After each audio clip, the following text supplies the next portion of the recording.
All right, Chi-Town, we should be live now. Black Mental Health with Dr. Curt Jasper, PhD. Solutions. Copyright disclaimer under Section 107 of the Copyright Act 1976. Allowance is made for fair use for purposes such as criticism, comment, news reporting, scholarship, and research. Fair use is a use permitted by copyright statute that might otherwise be infringing.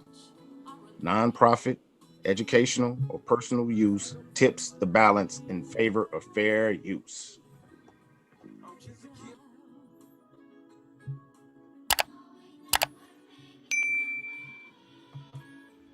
In entering upon this course of instruction, each of you should, so far as possible, lay aside for the time being all previous theories and beliefs.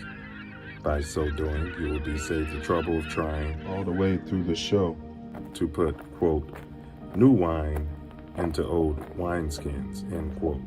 Luke chapter 5, verse 37. If there's anything as we proceed which you don't understand or agree with, just let it lie passively in your mind until you have enjoyed the entire show.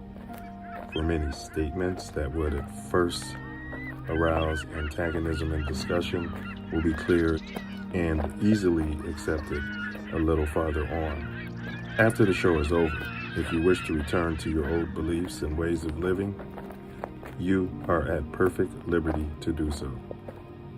But for the time being, be willing to become as a little child, for said the Master in spiritual things, quote, except ye become as little children, ye shall in no wise enter into the kingdom of heaven, end quote. Matthew chapter 18, verse 3. If at times there seems to be repetition, please remember, the Self Luv Show is a lesson, not a lecture.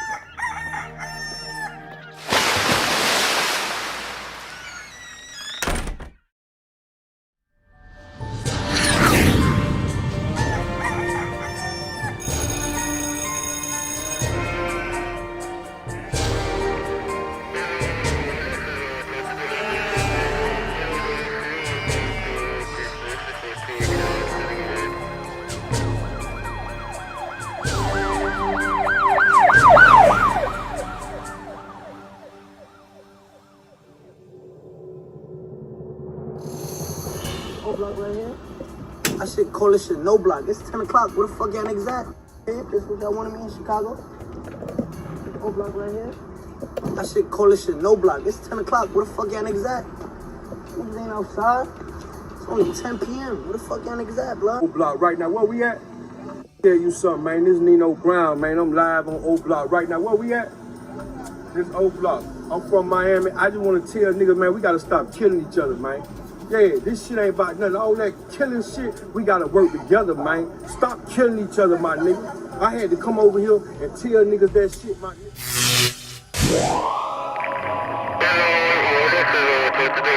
I'm right here.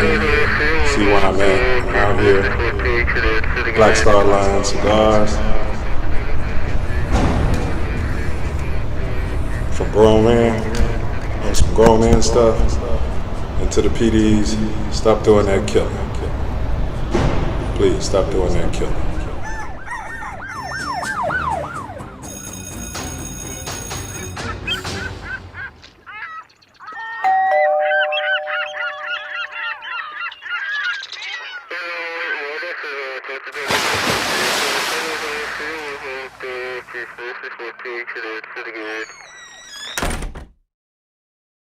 Baby.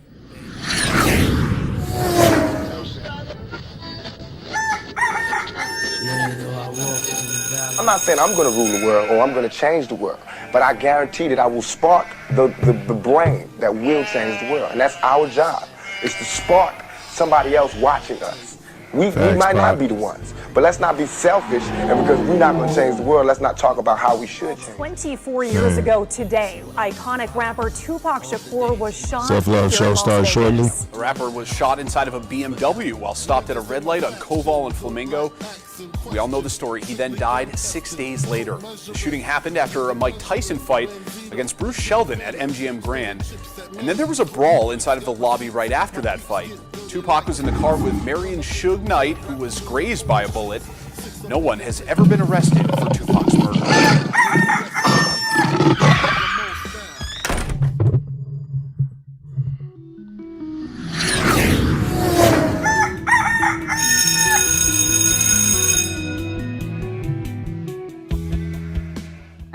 And even in this instance, if I could be of service to a 9-year-old girl or a 19-year-old woman or girl who wants to be a woman, is to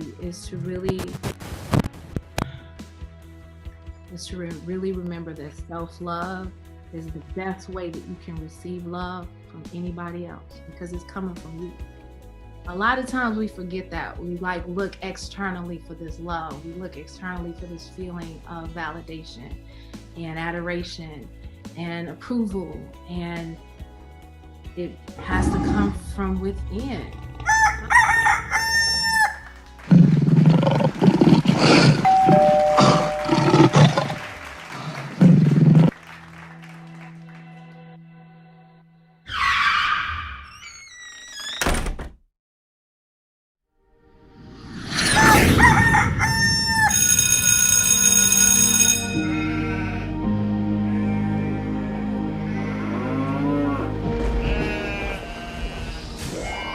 This is your last chance.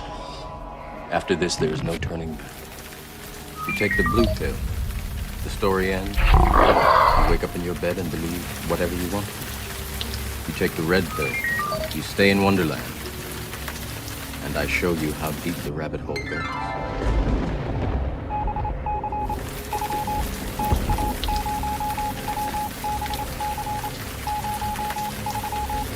Remember, all I'm offering is the truth, nothing more.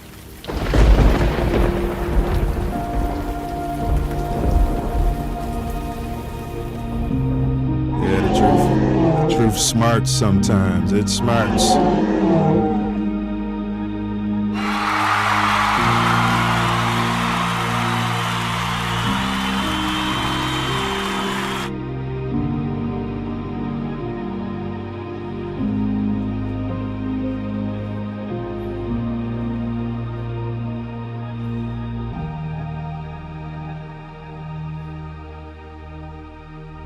Yeah, buddy.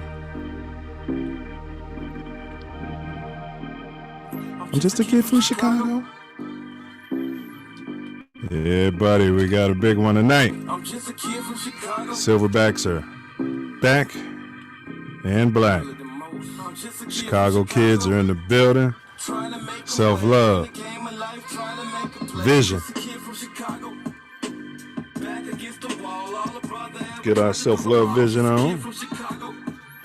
Yeah, buddy. All right, let's get this going, because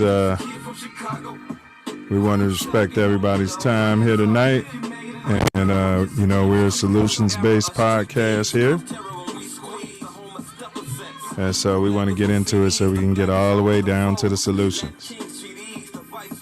Welcome to Chi-Town's very own The Self Luv Show, where we only got two mottos around here. The first one is on earth as it is in heaven. Fing. Big ups to all our ancestors, and Mama Sky, you get a special big ups from your son. Our second motto is as above, so below. Right now we can be found Malcolm exclusively right here on our YouTube channel. This ain't that network. This ain't Fox. This ain't MSNBC, CNN, ABC, none of that. I know these millennials love acronyms, so we jump right on it. And I know that next generation after them, I don't know what they're calling them. They love to get their teeth done, so this ain't that network, or as we say, TATN. Yeah. Yeah. And all you young people out there, stop popping those pills. If you popping them, you're killing your insides, your organs. You have the insides of an old man by the time you're 30. So don't do it unless it's prescribed. All right.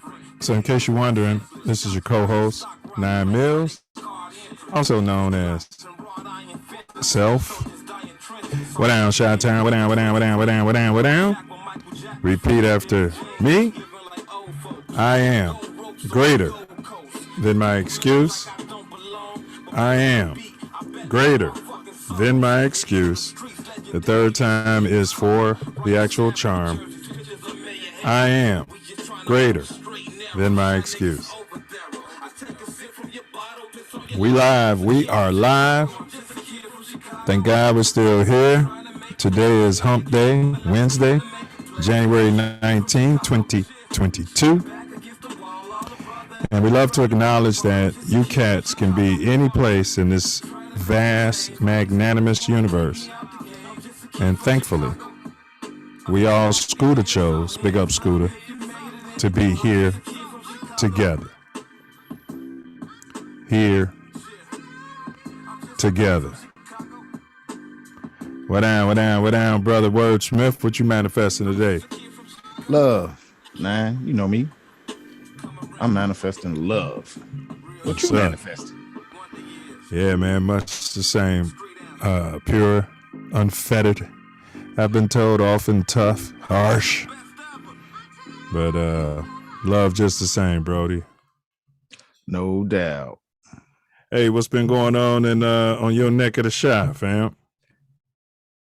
A lot of craziness, you already know. Y'all put them guns up. Tired of can't drive through some place because y'all it's all roped off.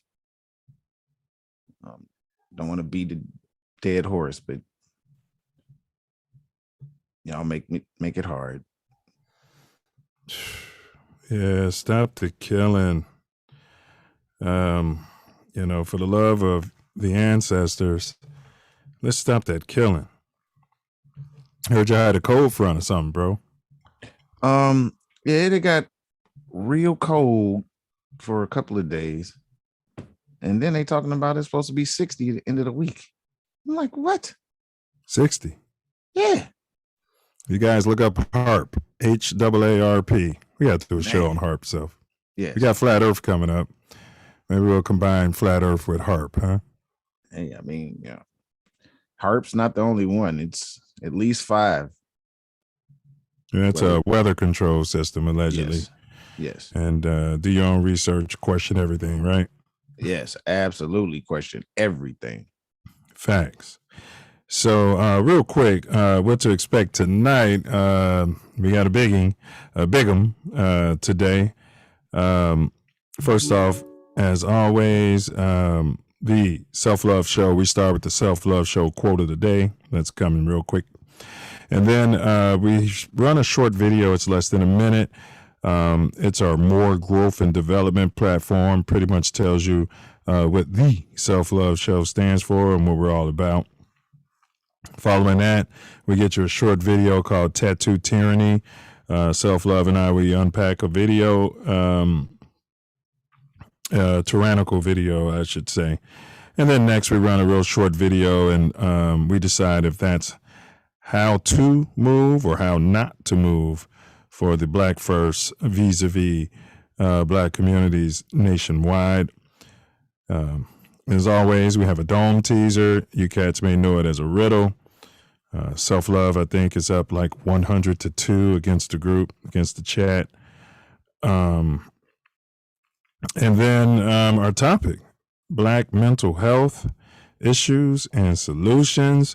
We're going to unpack, how to get into, being a healer. So how to be on both sides of it. And we're going to break some stuff down. We have a very enlightened guests. We're all about lessons, not lectures, I should say. And this guest has, stumped the ground and also has been on the front lines, I should say. I don't want to say curing people, but I'd say treating people. He may say curing, so we'll get into that.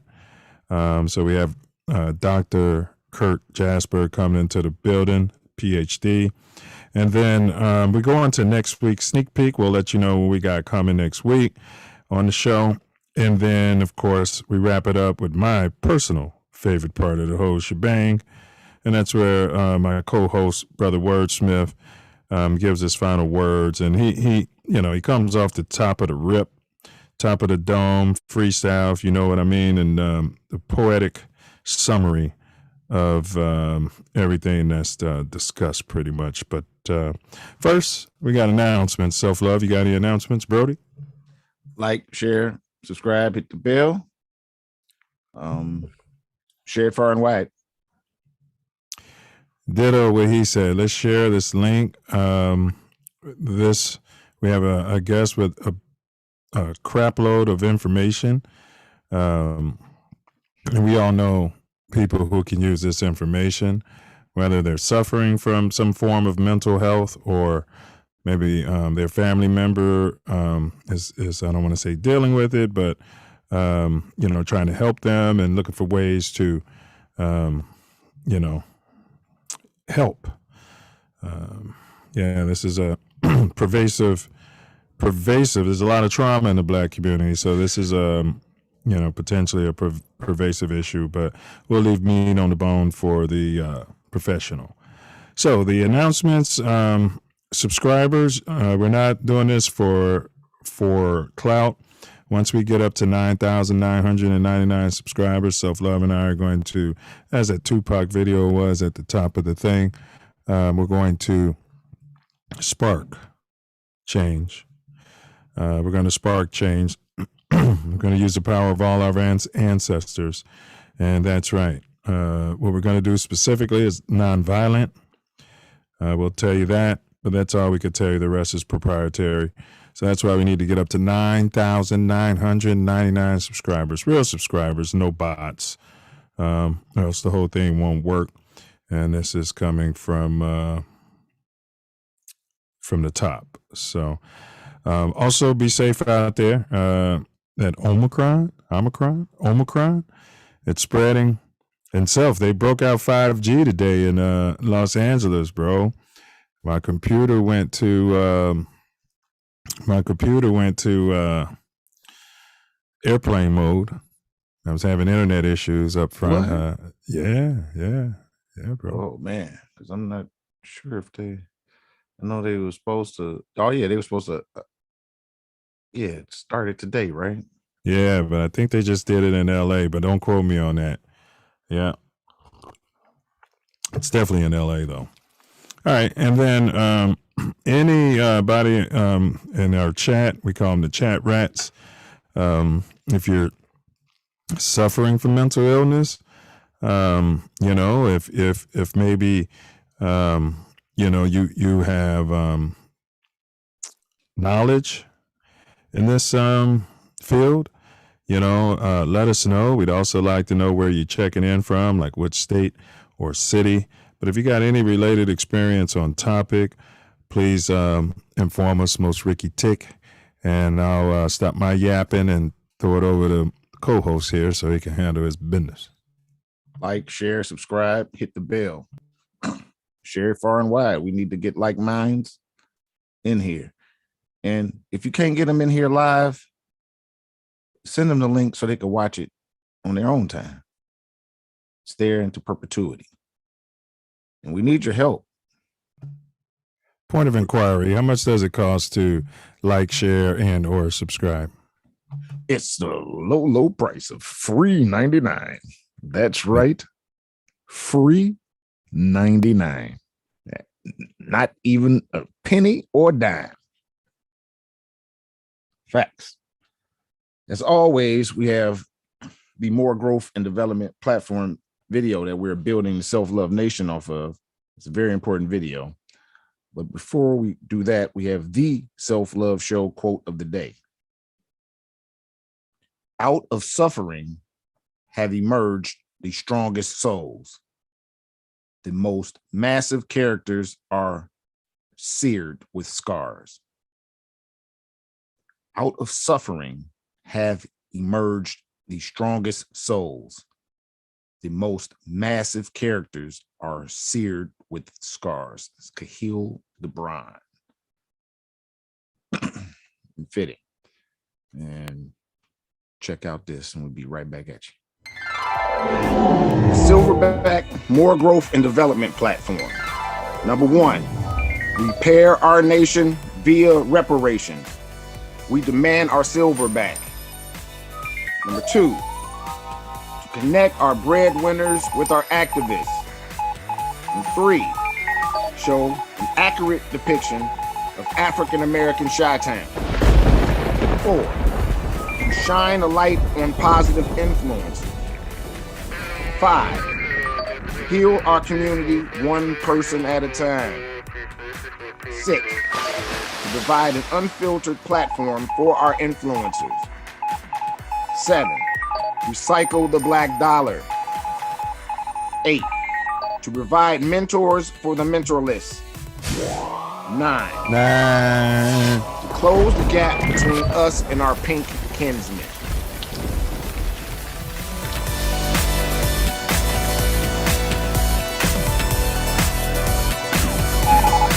We're closing the gap.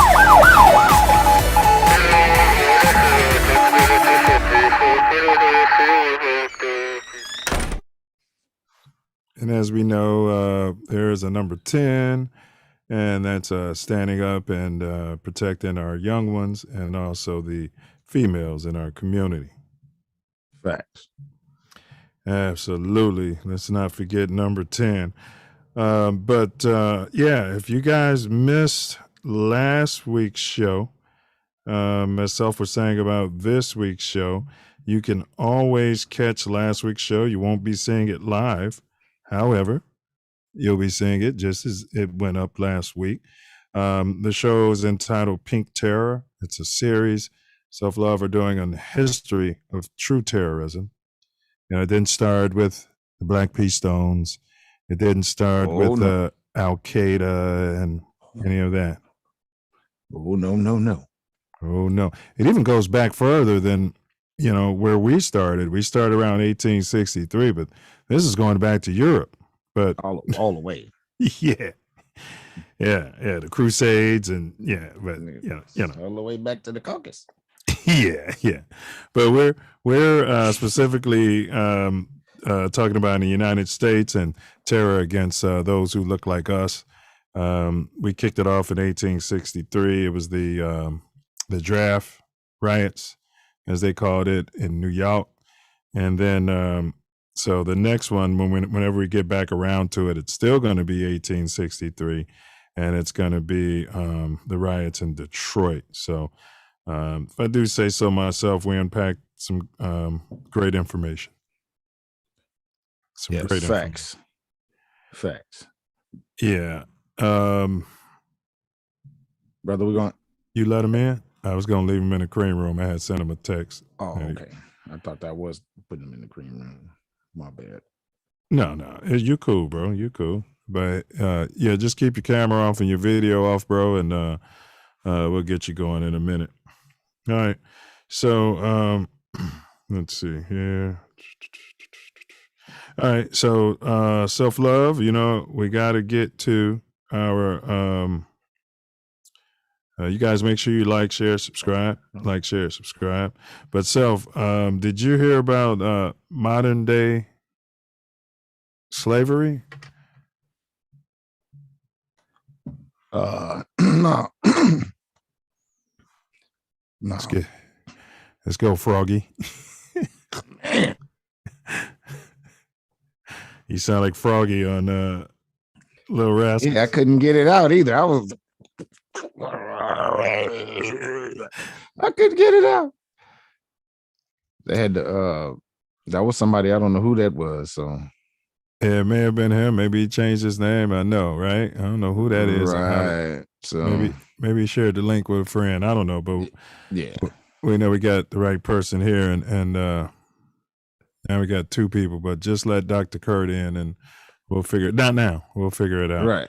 So let's get into so slavery today. I know you stay pretty unplugged. So facts. Yeah.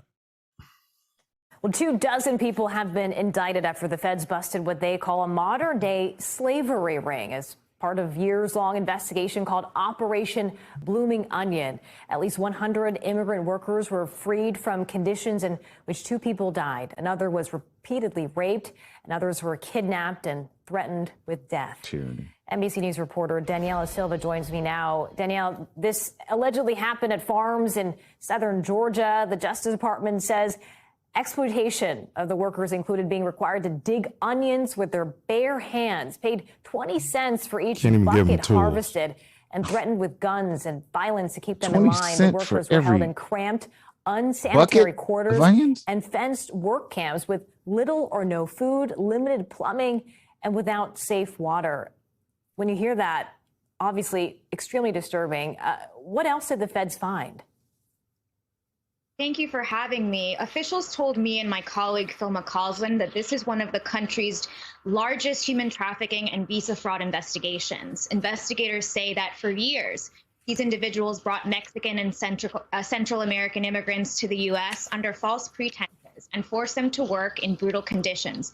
And as you said, 2 people allegedly died under those conditions and others faced violence and threats of violence. Danielle, the DOJ says the ring's organizers took advantage of a migrant visa program to bring these workers to the U.S. How did they exactly do that? Is there some sort of loophole there? Right. So investigators say the migrants were brought to the U.S. under the federal visa program for guest farm workers, known as the H-2A visa.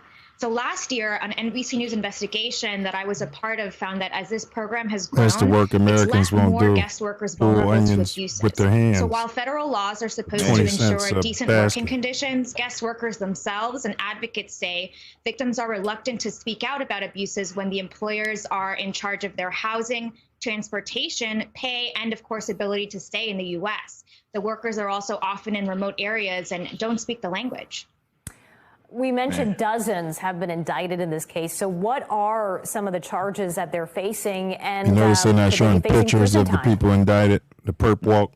Yes, so the charges in this case are related to forced labor, mail fraud, money laundering, and conspiracy to commit such crimes. And defendants face charges that can carry up to a life sentence.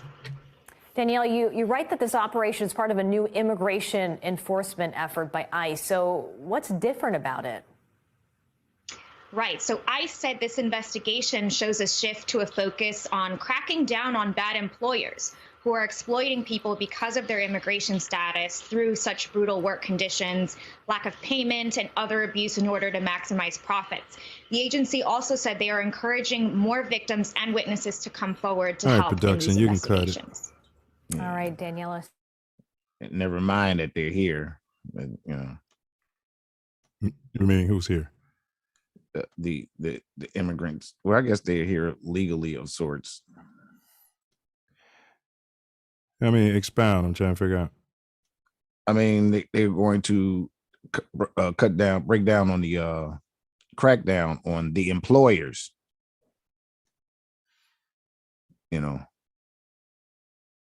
As opposed to, well, I guess, like I said, they're here legally, so I guess.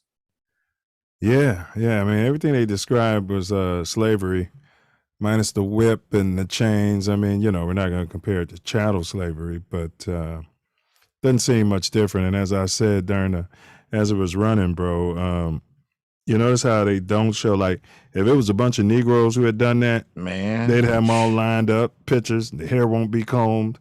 You know what I mean? Facts. It's just mighty funny how they never show the mug shots, and I ain't gonna say never, but rarely show the mug shots of those the pink people. Show them being arrested and stuff. Yeah. They don't do that. No, they don't tend to do that. Yeah. So tyranny? Definitely. Yeah, and that's private enterprise, you guys. And so was chattel slavery. It was private enterprise. Facts. Yeah. So let's push past this because our guest is in the cream room. So real quick, we're going to go into the how to move or not to move, and then we'll get our dome teaser and we'll have the show rolling. So recycled Stradivarius. A recycled Stradivarius, everyone. Is this how to move?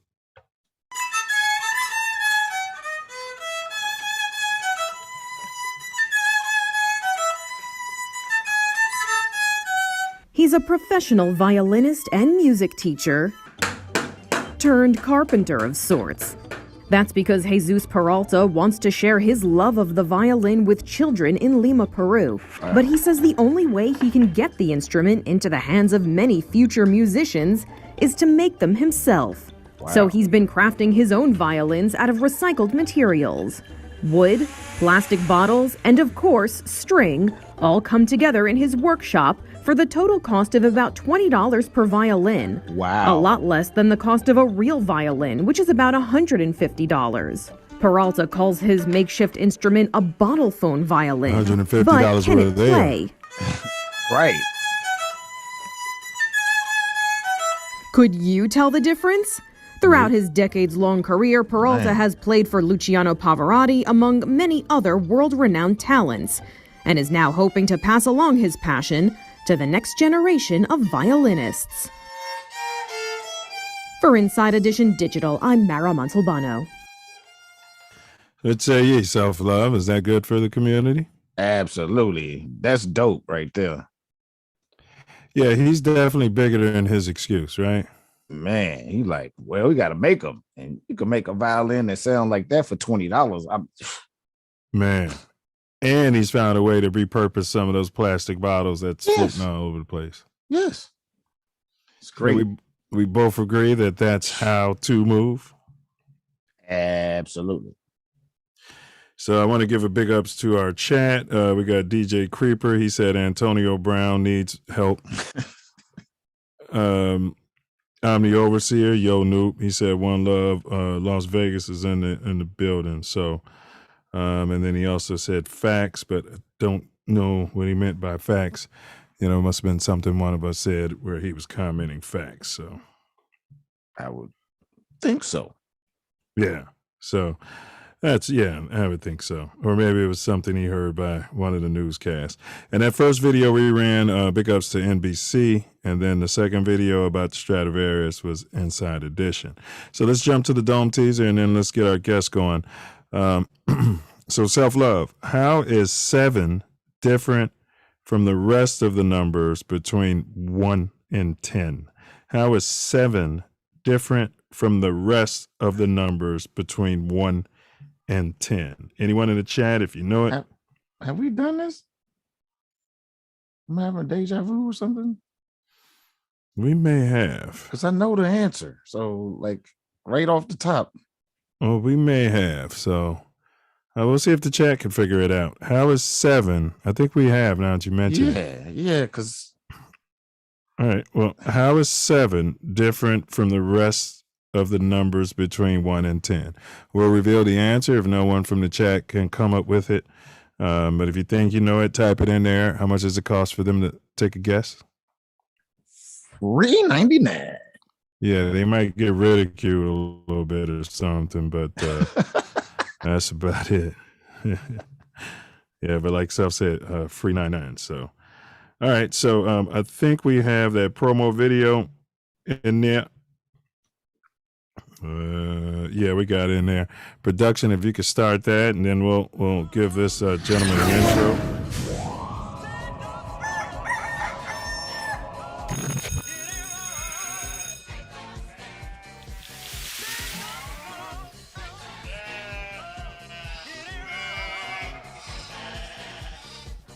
Which seems to be a very bloody year in America's history. My goodness. And then on January 19th, we got PhD in the building, Dr. Curt Jasper.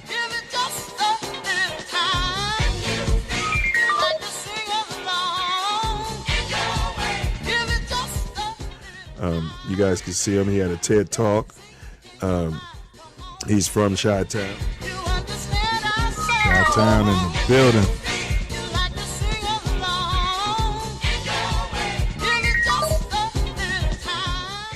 And looking forward, this is lessons, not lectures. He's got both.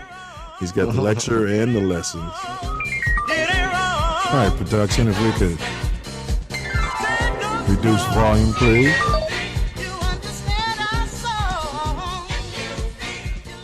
And we're covering. So we bring into the Self Love Nation. Yes, Dr. Curt Jasper, a human behavior specialist who uses a psycho-emotional, psycho-spiritual, a decolonized, non-clinical, therapeutic approach to individual therapy, group therapy, and couples counseling while specializing in Black man issues with his own lived experiences, cultural competency, emotional intelligence, and wellness. Dr. Curt is a former award-winning public school educator turned speaker, counseling psychologist, human behavior / relationship expert, and social scientist, teaching people how to therapize themselves. He regularly teaches, talks, and transcribes his thoughts to the public vis-a-vis social media, podcasts, seminars, books, lectures, webinars, and trainings. Dr. Curt is the executive director of I Am International Incorporated, which is a worldwide personal development training organization. He currently works, rests, and plays at ATL. Of course, he was born and raised in the Chi. So without further ado, or don't, let's get this high achiever brother and my brother through Kappa in the building. Give him a solid yo.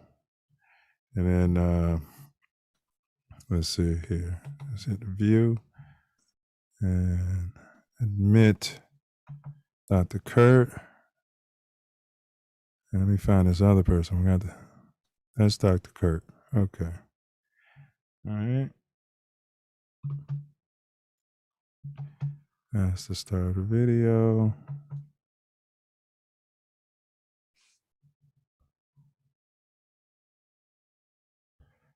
And let's see. It has to unmute. It's connected to audio. Oh, yeah, he's connected. Yeah, I don't know who the other person was, so. Sure don't. Better handle your business. Yeah. Go ahead, bro. Brother, Dr. Curt Jasper. Gentlemen, I want to welcome you to the Self Love Show. And thank you for doing this. It's an honor. And I know you're going to expand the Self Love Nation. thank you for having me, man. Appreciate you so much. Hey, I want to echo those sentiments, good Noop. We appreciate you taking the time to do this. And as I told you when I reached out to you, Ernest, EP, yeah, he linked us up, said he grew up, I guess, around the block from you or something, and you cats used to play block football against each other. Yeah, that's my man. He just sent me a well wish, and I thanked him for bringing me in this space with you all. So appreciate you, man. The love is felt. Thank you. Yes, sir. And is there anything, we'll send them, I mentioned your website, but is there anything that you'd like to plug or promote that you want the Self Love Nation to know about? Outside of my books and connecting with me online, checking out the websites, and reaching brothers who we know can benefit from some therapy and counseling services, whether it's individual or group, please don't hesitate to reach out to me worldwide, so they don't have to reside in Atlanta to receive services. Facts. So those books are I Am the Solution, 8 Transformational Approaches to Turning Obstacles into Opportunities. Yeah. Opportunities. Yes, sir. And then we got The 40-Day Journey, a journal to self-actualization, transformation, and release.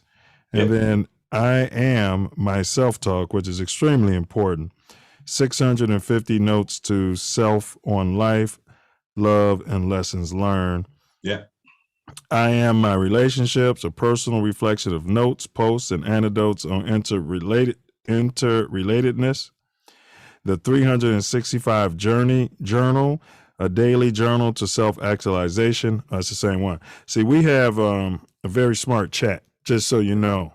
And we do read Self Love, and I in September, we actually have we bring authors in, so I'll reach out to you, see if you want to come back, and that's where we'll actually read the book and then have you come on and unpack it. You know what I mean? We do a different author every week in the month of September. So sounds good. Thank you. All right, let's jump into this real quick, and if you guys want to reach Dr. Jasper, he's at his website is curtisdjasper.com. So that's drcurtisdjasper.com. And then also www.youareyourown.solution.com. And you can reach us Concierge Counseling Solutions, www.conciergecounseling.solutions.com. And that's any other, Twitter, Dr. Curtis D. Jasper. He's got a YouTube, Dr. Curtis D. Jasper. And I'll have all this in the description for you guys after the show. Instagram, I am Dr. Curt. Facebook, Dr. Curtis D. Jasper. That's social media. Yeah. Yeah. Appreciate that, my brother. No problem, bro. No problem. Appreciate you doing this. So, just so you know, I want to give you a quick background on what our show is about. We're just a voice for specifically Black people. Self Love and I, we throw around the quote, which was in that promo video, until the lion learns how to write, then the story is always going to glorify the hunter. So Self Love and I, Self's been saying for years we need to do a podcast because we have deep discussions, he and I, quite frequently. And then we realized that we never see anybody really representing us. We rarely see us, in the media. And so to wrap it up, long game is your kids or your kids' kids, can see this somewhere down the road. Imagine if we could watch something from our great-great-great-grandfather that was in a computer and they were talking about how times were during, slavery or Black Wall Street or something like that, and hear it from them as opposed to the hunter. So that's what we're about. So just kind of wanted you to, get a feel for what we're about. So the first set of questions is going to be from your background and then related to the Moor Growth and Development program. So can you kind of briefly let everyone know when and where you were born and describe what it was like being raised at that place and during that time? Right. So I'm born and raised in Chicago, born on March 8th, 1971 on the south side of Chicago. Grew up on the south side, went to school on the south side. My history from 0 to 18 occurred on the south side of Chicago. And that included, elementary school, grammar school, as we call it, through high school. I am the youngest of 3. So I have an older brother and an older sister. I had a great childhood. I didn't always think so, but I had to recontextualize my own narrative where it started to serve me, only focusing on the good parts. Not that I disregarded or ignored the challenging parts, but my power came from reminding myself of the good parts, right? And reflecting on some of the challenging parts that you brothers know we inherited because of who we are and where we were born and how we were reared.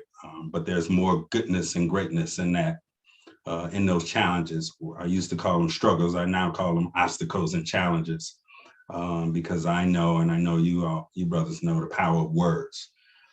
So oftentimes we come across people who identify and brand themselves around words that are disempowering.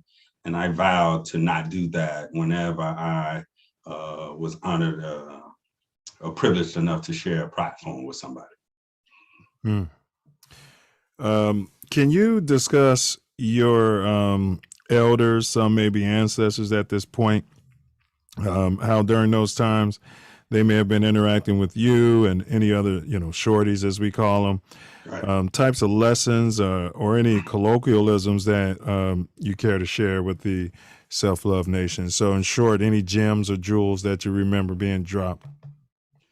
So, I mean, there are tons. The majority of my gems, majority of my nuggets came from my mother. I'm primarily raised by my mother, and she had a way of acknowledging me, and she had a way with language that really stuck with me. And she used to say all type of statements. That is my most complete memory of nuggets, and she's now an ancestor. She passed away about 11 years ago. But coming up, it was her primarily. I didn't have a strong connection with my father. It wasn't until after he transitioned physically and became an ancestor that his words started to resonate with me. I grew up in a large family, so I didn't have a really, really close relationship with my grandparents, and I didn't know my great-grandparents. However, there were, significant pillars in the neighborhood. I had partners, I had homies. When we were shorties, as y'all know, their dads, and just brothers growing up in the hood. Most of them wasn't all on positive stuff, but they had a positive streak. Whether they were slanging or banging, they oftentimes dropped nuggets on us in a way that we that could speak to our listening.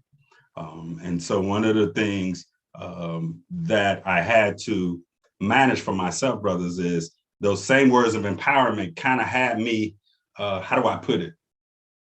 Kind of had me stuck in survival mode when I was able to leave Chicago, right? So I had to check into some of those harsh lessons and remind myself that I'm not in clear and present danger as I once was. And although I can refer to some of those nuggets, I don't necessarily have to live by them as a shield because I'm not in survival mode now. Yeah. I mean, you do raise a good point. A lot of those nuggets were about, watching your back. Don't trust nobody as far as you can throw them. And, right. Things of this nature. So yeah, definitely has your guard up, and it would have been necessary had you stayed on the block. Some of those tools would have been a lot more necessary. So correct. All right. During those times, did you have any interactions with non-blacks? Even like pinks, and we refer to many white people as pink people. The pink people are the ones that, don't respect us because they don't respect themselves or know the true history. Because as you may know, if you know words, so if you look up the definition of white, it really wouldn't describe at least 65% of American population. So we refer to, many of them as pink. So was there any interactions with, white people or pink people or Hispanics? And if so, what were they like? And, what were they like? Can you talk about that? Yeah, so I went to school in Hyde Park. So I always was schooled around, diversity, mixed cultures, particularly grammar school. So from 3rd grade through 8th grade, I went to Murray Language Academy in Hyde Park. Yeah, I went to Ray, man, so I know Murray very well. Exactly. Yeah. So some of us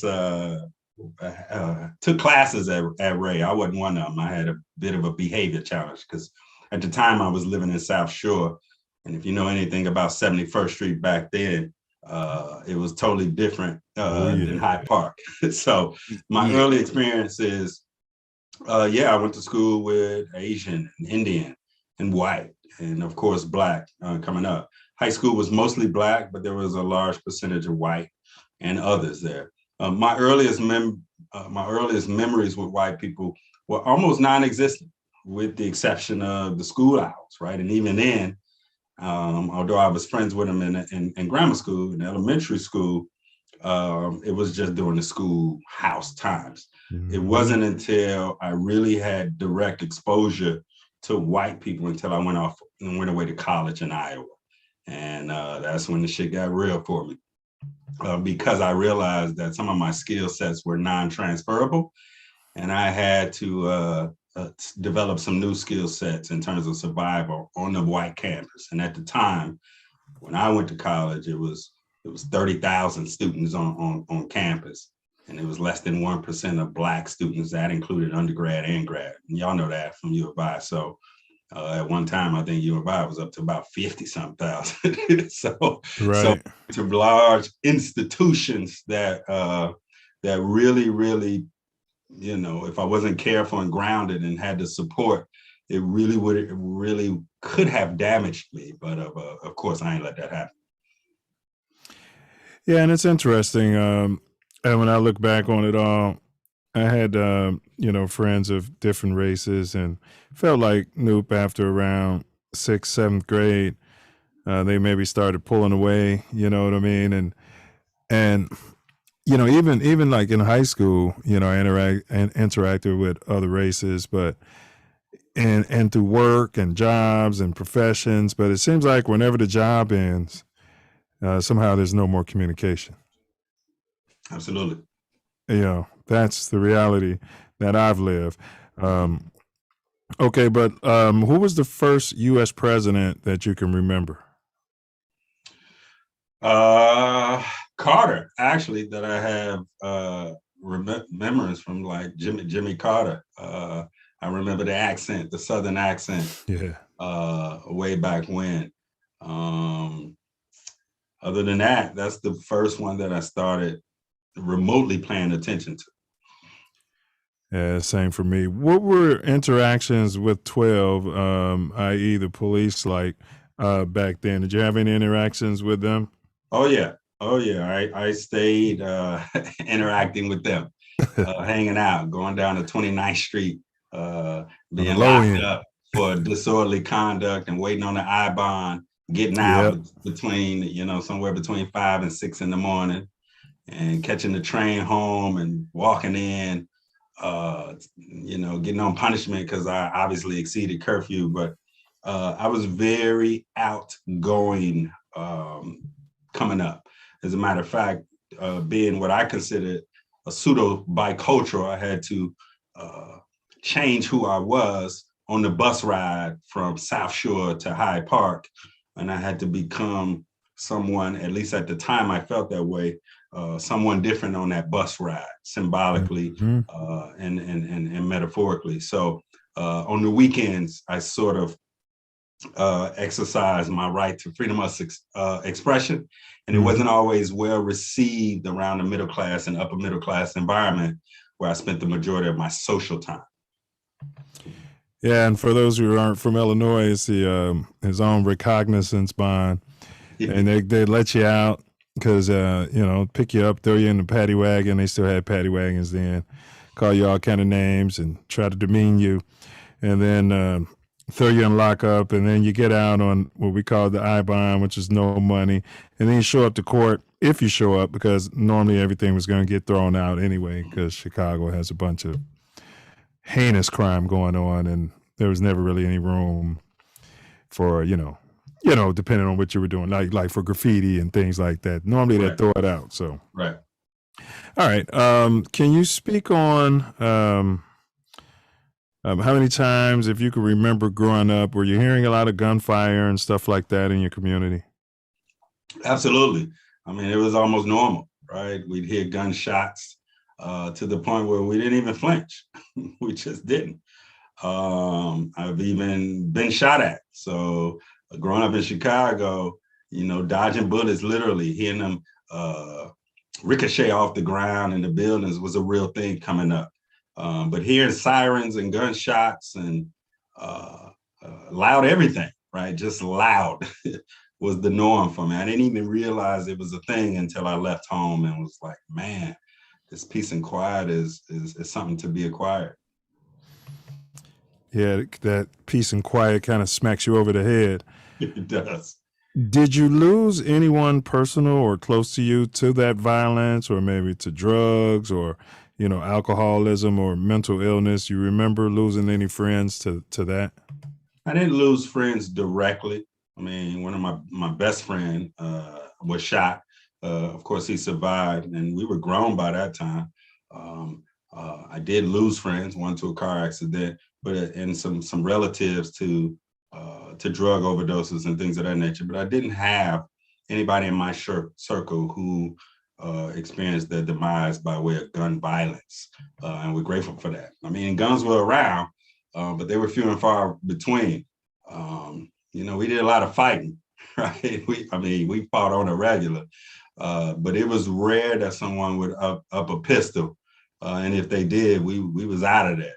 But guns obviously wasn't as prevalent, and so I'm thankful that I didn't lose any of my partners, you know, any of my homies to gun violence. So this is the last question in the segment, and I'll throw it to Self Love. Who do you credit for teaching you how to move effectively and efficiently on the South Side? You know, that kind of got you off to Iowa. So I credit my parents, right? I had a unique experience. My mother grew up working class poor in the projects in Ida B. Wells, and my father grew up middle class. And so I had the best of both worlds coming up. And both my parents are born and raised in Chicago, so they knew the streets, right? They knew the bus lines, they knew the police, they knew gangbanging, they knew dope and prostitution. They knew it. They grew up in it. And they used to often tell me, like, nothing is new. This shit ain't new, right? We've been doing this, has been happening forever. And so oftentimes my parents used to pull up on us, right? On a Friday night, they just pull up on us like in the car, like, we don't feel like worrying about y'all tonight. So I was thankful that my parents were born and raised in Chicago in terms of teaching me how to survive. However, because they were born and raised in Chicago and neither one of them went away for schooling, with the exception of my dad going to the Vietnam War, they didn't teach me transferable skills that I could use outside of Chicago. Facts. So I knew which bus routes. I knew to keep my hat. You see this, you know how we used to do it. I knew which color. We knew how to survive. I knew what to do and where to take the hat off and which bus to catch when and the damn round. We knew all that. Instinctively, we knew it. We wasn't even taught it directly. We actually just absorbed a lot of it by way of our parents. And so on one hand, I'm thankful because it provided me with a level of safety and courage that I can handle myself. But it did make me hyper vigilant to some areas that I had to work on, kind of chilling out for myself from a nervous system standpoint. Right. And I'm looking forward to getting into that. Self Love, I'm going to throw it to you. Facts. I'm in South Shore as we speak. That's where I'm broadcasting from. So you already know. Right. But we often look at how is sports play a part in your life? Sports was big. As a matter of fact, everybody I knew coming up played some type of sports, whether they were good or not. Sports was just the thing that we did. I mean, particularly in the summertime, I don't know anybody until we got older and they started gangbanging that wasn't about sports, right? Sports allowed us to travel throughout the state, throughout different neighborhoods. We were able to feel a sense of belonging without the gangs, right? We get to put on a uniform. I played baseball in South Shore and Hyde Park. So I was able to meet new friends, right? And we played on 83rd at Eckasaw and so did I. South Shore Park and Hyde Park, and we traveled to the suburbs and played against all white teams. So sports was the thing. I played baseball the majority of my life, all the way into high school. And then in high school, I felt it necessary to give up sports and just kind of hang out. So Yeah, sports was everything, man. I even played basketball in grammar school. So all of my partners, all of them played sports. I don't really know anybody who didn't play a sport coming up. Like, we didn't think twice of it, right? And the ones who did not, they paid a different price, right? It was something about being occupied in the summer playing sports, and it was something about being occupied during school, after school hours, right? And it was those few hours that really, now that I think about it, probably saved most of our lives. Did you ever get it in at Ray School? We used to be balling up there playing basketball. We used to hoop at Ray and go to the 57-year-old art show and Medici, right? Ray was Well, we called it Medici, but it was called the Medici. See, yeah. So you knew that if you went to Ray. It was really, and you remember Eduardo's was right across the street from Ray too. I preferred Eduardo's. See, that's what Ray. See.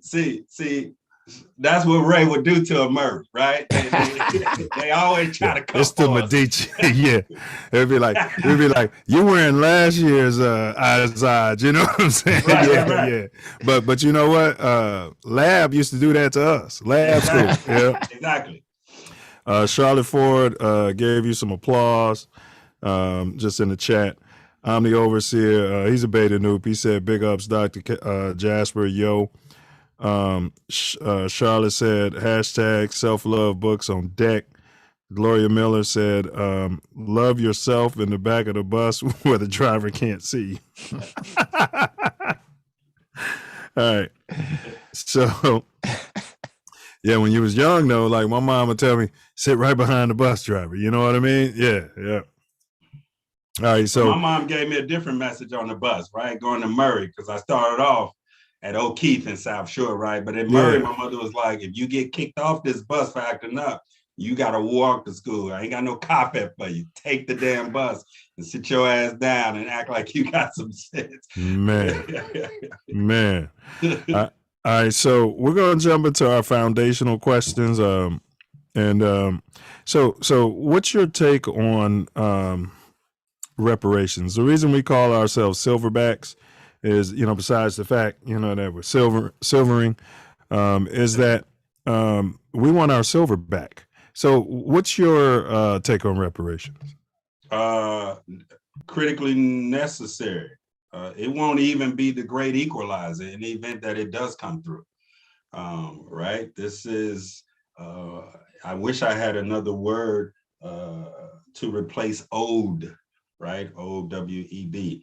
Reparations is not even leveling the playing field. Mm-hmm. It's actually righting a spiritual wrong that our ancestors have paid for in a number of ways that we're still paying for, right? And so when it comes to reparations, critically necessary to not even give back, but to honor the original people who built everything, everything. No exceptions to that. Everything. Thanks. Yes. It'll be a what do you call that? Just a dent in the level of atonement that would be necessary. And I tell America it would show the world a lot, and it'll be a heck of a stimulus package, bro. You know what I mean? Because a lot of us will go out there and spend. It'll be a nice stimulus for, I'm trying to motivate them I'm motivating them to want to do it. Yeah, it'll be a nice stimulus package. So absolutely. Any myth or stereotype regarding Black men or women from our city that you'd like to address or maybe clear up? Stereotypes from our city? What comes to mind is, not now, but in my early adult years, when you say you're from Chicago, people automatically assume that you were that not only can you handle yourself, but you don't play no games, right? Yeah. From the men's standpoint, from the women's standpoint, even the brothers from Chicago, we have collectively labeled the women as being a different breed. Like women from Chicago, they different. They different from even the women from New York and Detroit, and Cleveland, and that, right? And LA. They're definitely different from Southern women. So those are just the myths that I heard, even living down in Atlanta since I've been an adult. But other than that, like when I went away to school and I tell somebody that I was from Chicago, they gave me a different type of deference, right? They always ask me about the GDs and the Vice Lords. Exactly. You know? Yeah, that's what they always ask me about. I guess it's like if you're from LA, they're going to ask you about the Bloods and the Crips. Right. Okay.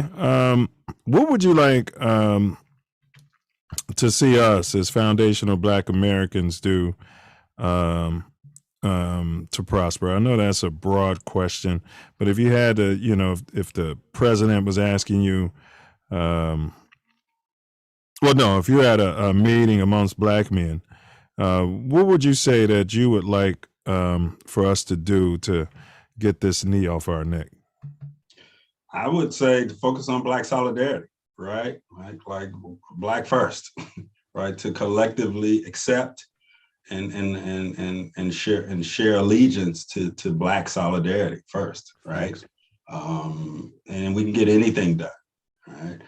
We know things have been set up to work against us in all facets, but I would like that anybody, including Blacks, one of the things that I pledged years ago, even before social media and online, is you will not catch me on the public platform talking against Black people collectively. Facts. Right. Period. Not me. Facts. Now, behind doors, if we need to come at each other, that's different, right? In the spirit of love, but on a public platform, we don't do that here. Go ahead, bro. Sorry to cut you off. No, I would never, ever, and I haven't denounced Black people collectively, even with the challenges that we have before. So I'd like to see that.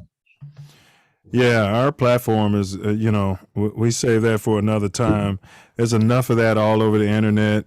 You know, Black people clowning Black people and getting views and everything. So, and then we're not excuse makers just by our nature. But one thing I like to say is still I rise, so still I rise, yes, like our ancestor said. So, all right, man, great response.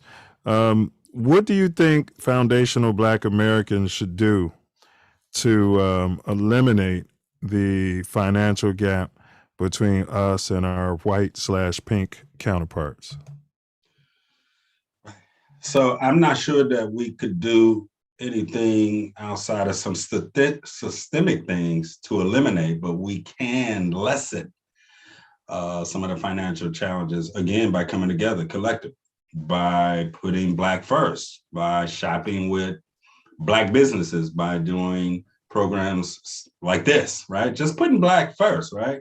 Oftentimes you hear Blacks complaining about Black businesses from a standpoint that they don't do other businesses, no other business, no white, no Arab, no Asian, they don't. And most of them who complain about doing business with Blacks have not owned a business, because if you owned a Black business, you know that the playing field ain't level, right?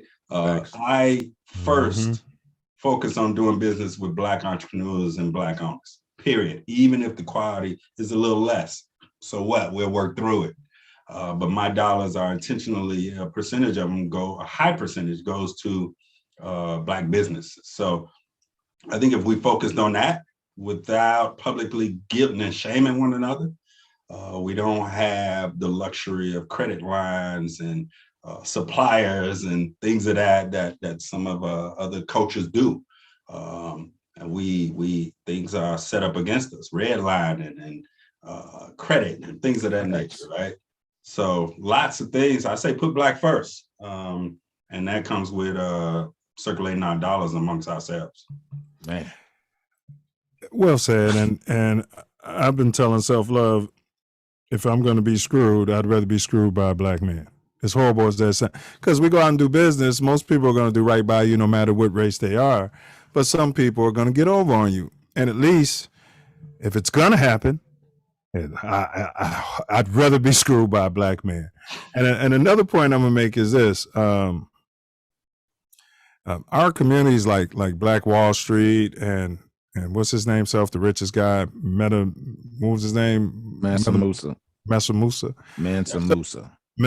So I feel like, I've just had a theory that, certain people, squeeze money and hold on to it.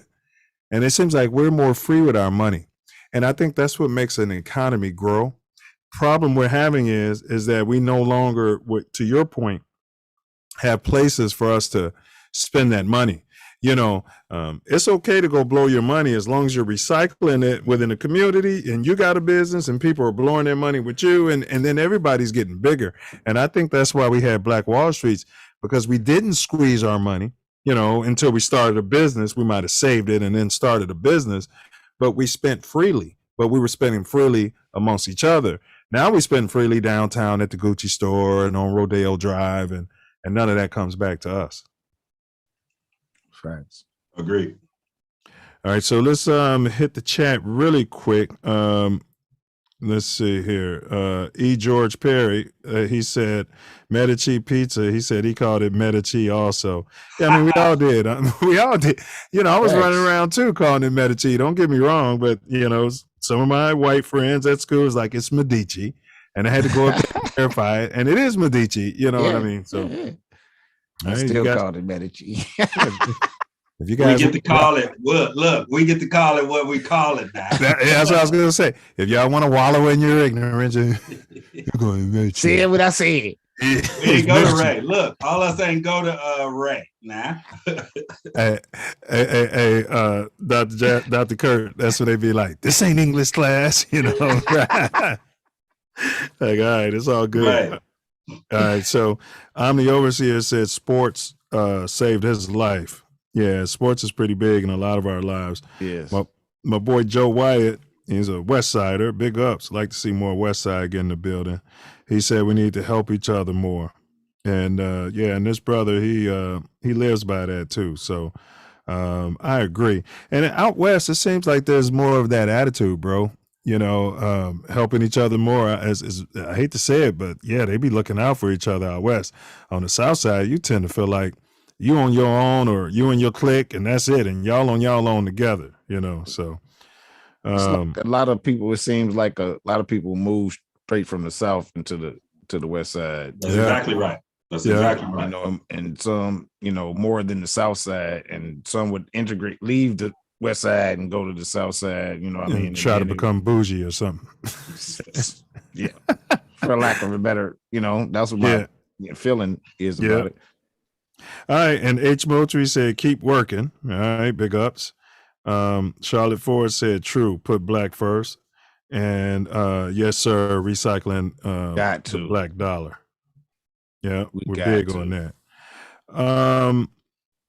Let's see where we're at, and then I'll throw it to Self Love. Let's see.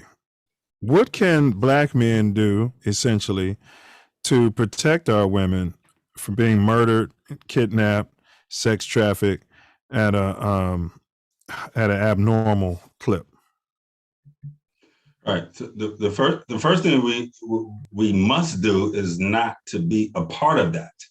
Right. We can't attempt to protect the things that we are trying to destroy simultaneously. Right? So again, we have to put black first, and that especially includes our women and our children. Right. And so one of the ways that we can protect our women and young girls is to, for one, seek safety and security within ourselves. Right. And for two, to make a concerted effort to put in direct protection for women. And that's calling other brothers out, right? We're not all clear about controlling and abusive behaviors and what that looks like, even in our own relationships. So there's a lot of relearning that we must do as Black men. But the first thing that we must do to protect our Black women and girls is to not destroy them. Facts. Mm. Man. All right. Can't argue that, Cannot argue that. Self Love, you got a question in this segment for this brother? Yeah. We're huge on mentorship. Could you expound on your feelings about mentorship? Yes, I'm huge on mentorship. I don't really know what it's like not to be in a mentoring relationship from above and below, as well as side to side. Peer mentoring, it is the giving back and pulling forward simultaneously that's necessary for all of us, right? And it has to come outside of traditional means, right? Jobs and things that involve some type of financial kickback. It's really about being grounded spiritually, in my opinion, right? Protecting and serving, particularly people who look like you, mostly young males. I have always mentored someone coming up, even as a youngster, definitely as an adult. There was a few years while I was going through my own personal challenges in high school where I wasn't actively involved, but in college, definitely on the block, even if it was some of my peers, serving as a peer mentor, like, hey, this is what we're doing. But as a professional, as an adult, serving young Black males is right up there with taking good care of myself. And it is an honor to do so for young Black males. That's a blessing. Yeah, I'm almost at a point, if you haven't pulled at least one young Black male or female up with you, your life's been worthless. I'm almost at that point. I don't care what you've accomplished. If you haven't pulled at least one up with you and then taught that individual to pull one up with them, your life's been just one major waste of oxygen and time. I know that's harsh, but that's how I feel. Joe Wyatt said, back to, protecting our women, he said also inform the women that it's okay to be a lady. And I'm going to say this, Brother Wyatt, I agree with that, but our women are growing up where they're raised by a single mom and then they're raising babies on their own. So then they're taking on this label of father and mother. And you're right. We need to be able to tell them, well, I'm here now and it's okay to be a lady. Anastasia said, this is a question for you. How can interracial, or Anastasia, Medici? But Anastasia Harris said, how can interracial relationships affect a mixed child in the world or mixed child view Black in the world?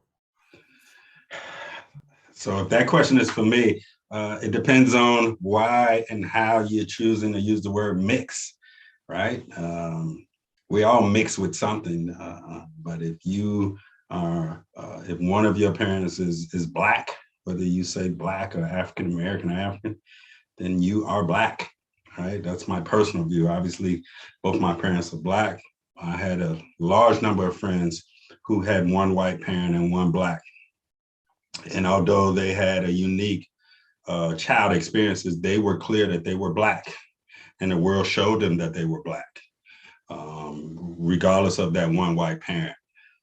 So what I offer to young people who have one Black parent and one white parent, for example, is to make sure that you honor collectively your heritage from both sides, right? It's uniquely yours, but to know that there is no point, even if you claim to be mixed or label yourself mixed, that you will be able to hide 100% behind whiteness, period. Hmm. Yeah, and you know, on the one hand, I say, you know, can you really be down, you know, in a mixed relationship? You know, that's that Chicago in me. And then on the other hand, I say, in this country, as racially charged as it is, and this is through generations, maybe the aliens got it figured out. You know, everybody's going to be gray. So ultimately, maybe that'll be the only end to racism, you know, whereas I make light of it, but we need young black men soldiers that's putting their gun to work. And by gun, I mean penis. So can we say penis on YouTube? And we go out there and we impregnate as many white women as possible so that we can turn the whole society black. Because ultimately, that's what the Triple K fears the most. So I'm saying, you know, we go out and come home, honey, I'm back. It was a tough day out here. You know what I mean? That's all right, I'll make you dinner. And our women would have to be down with it, you know, because this whole process would be eliminating, I guess, white people, which would be the elimination of racism. I mean, it's a science fiction. It's a far-fetched thing, but ultimately, as I do thought experiments, that may be the only solution, and that's, you know, seems to be what the white man fears the most.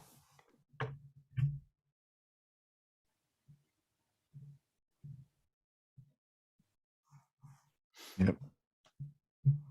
All right, so now on that, self-love and Dr. Curt, we're going to jump this off to halftime.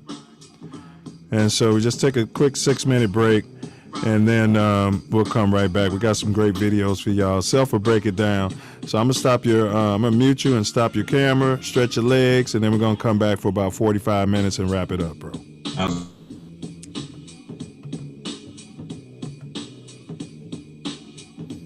Yo, it's halftime. Thank y'all for being here. This is the Self Love Show, where we are in our Black Mental Health series, and we're here with Chicago Bred PhD, Dr. Curt Jasper. Been an expansive conversation. We done got into his early life and went through our foundational questions. In the second half, we're going to expand into his career and what he's doing. It's going to be expansive. We have a few videos for you to check out. It's halftime. halftime. Right back at you. Hold on. What the heck happened? Yeah, this is great, man. He's dropping some gems, bro. Yeah, Gem Factory. Yes, sir. So we got some issues on here. All right, big ups to production. Huge ups to production. We're paying them free $99. Yeah, not huge up to my computer because it cut off something. What's going on? I have it. Let me see. Okay, finally. Ain't loaded yet. And if you guys got any questions in the chat, don't be shy. You know, type them in there and keep them respectful. And we'll get them over to this brother. I don't like, well, he's definitely a guru, so I'll just throw it out there. He's a master of his craft, so that's what we're about to talk about here in the second half. Yeah, this is what's happening. What's happening, bro? It straight killed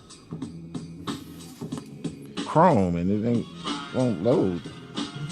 It's act like it's loading, but it won't. All right. Never experienced this. Let's see here. See if I can get it going. Boom.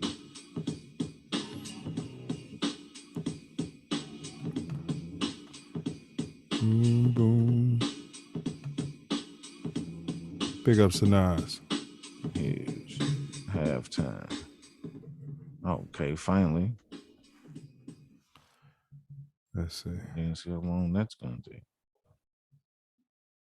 I'm loading up mine. Show more.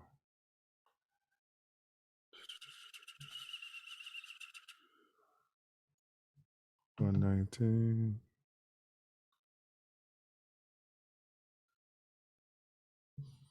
They might have started your 5G. Started something because it's crapulous. All right, so where are we at here? It looked like. Hold on.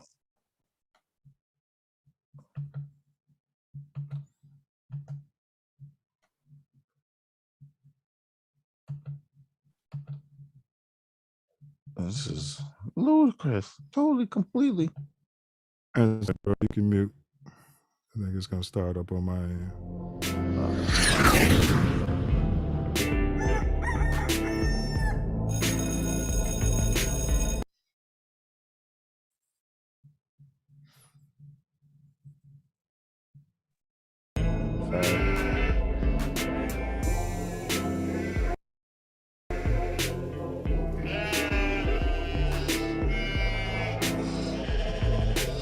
What are you looking at, slave?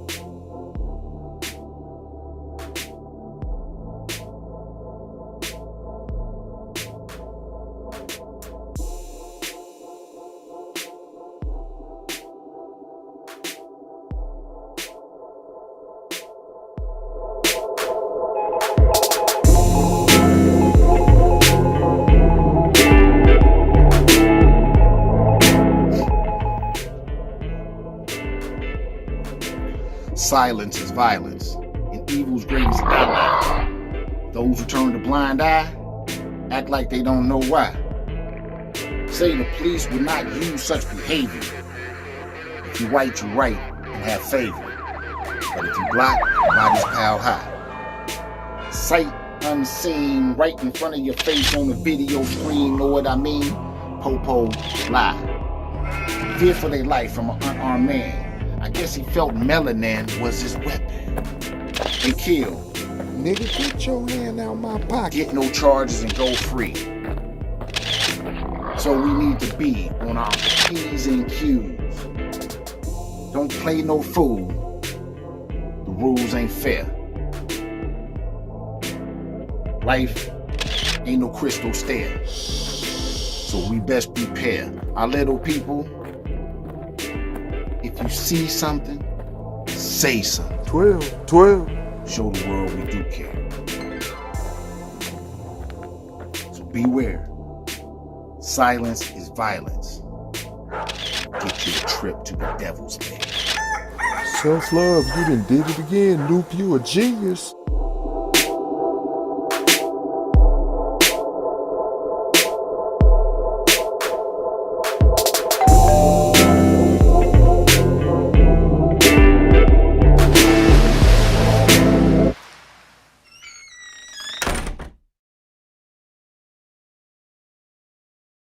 Man, I thank you guys for inviting me on. Thank you. Great format, very solid. You know, it don't have that low budget movie feel. You know what I'm saying? And we get that a lot in the Black community, for real. Yeah. Like people look at us to be fuck ups. They look at us to be low budget. They look at us to be ignorant, stuttering, and use a whole bunch of and all of that. But no, they got the real deal on here. That everybody know who Torian Mills is, baby. They know. Hey, well, bro. They so ignorant. Ignorant. Hey, but this platform's your platform. This platform's my platform. From Inglewood, California to the Chicago, South Shore. Crazy thing about it.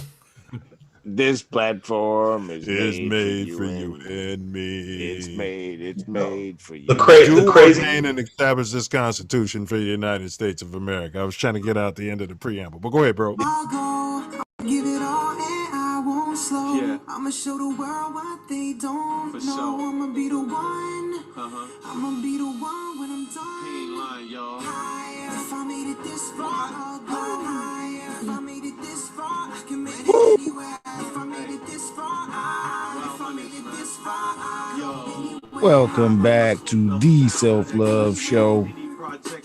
We're our new series, Black Mental Health. Continuation with Chicago bred PhD, Dr. Curt Jasper. Been an expansive conversation, and I'm looking for more gems. He's been dropping them. It's like we had a discussion beforehand, because his answers are right in alignment. Hope y'all enjoyed video. Got a lot of great things to come. I go. Hey, big ups to Trife Mac. Y'all check him out. This song is called Anywhere. And I don't know if we did the whole 6-minute break, but since we had all that time in the beginning, I just ran one video, bro. It's cool. Try to save time, you know. It's a blessing. Anywhere. See, if you can make it in Shy, you can make it anywhere, man. Make it anywhere. That's the joint. All right, so we're going to jump into the second half. As Self Love said, we got more gems. So this is more so on the professional side of, what this gentleman does. The reason we do those initial questions, we ask everyone the exact same questions, and we're going to compile the data and see what black men and black women say, because we don't want this to just be my voice or Self's voice. We want it to be our voice, and that's the way it's designed. So now, you're not just what you do. That's why we don't start out with that. But now we're at what you do. So, Black Mental Health Solutions. I got a question before we get into, no. Please describe, this is segment 3, your professional life. So please describe what you do to stuff your money bag, so to speak, how you make a living. Right. So my professional life is broken up amongst 3 parts. I serve in private practice as a therapist, primarily with Black males and Black men. From the ages of anywhere from 7 to 77. The second part of my professional career, I serve as a public speaker. So I'm often on platforms, sharing the word in a number of different topics, all centered on Blackness, primarily through emotional wellness and mental health and Black man issues. And then the third part of my professional life is spent doing consulting work. So I help organizations and individuals serve their population when it's majority Black, particularly Black males. So all of it is centered around me extending myself, who I am behind closed doors, and I get to make a few dollars doing so, living out loud and being my word. And I'm blessed to be in a position to contribute to the culture and society, Black society specifically. Okay, and we got some related questions in the chat, but I'll get to those shortly.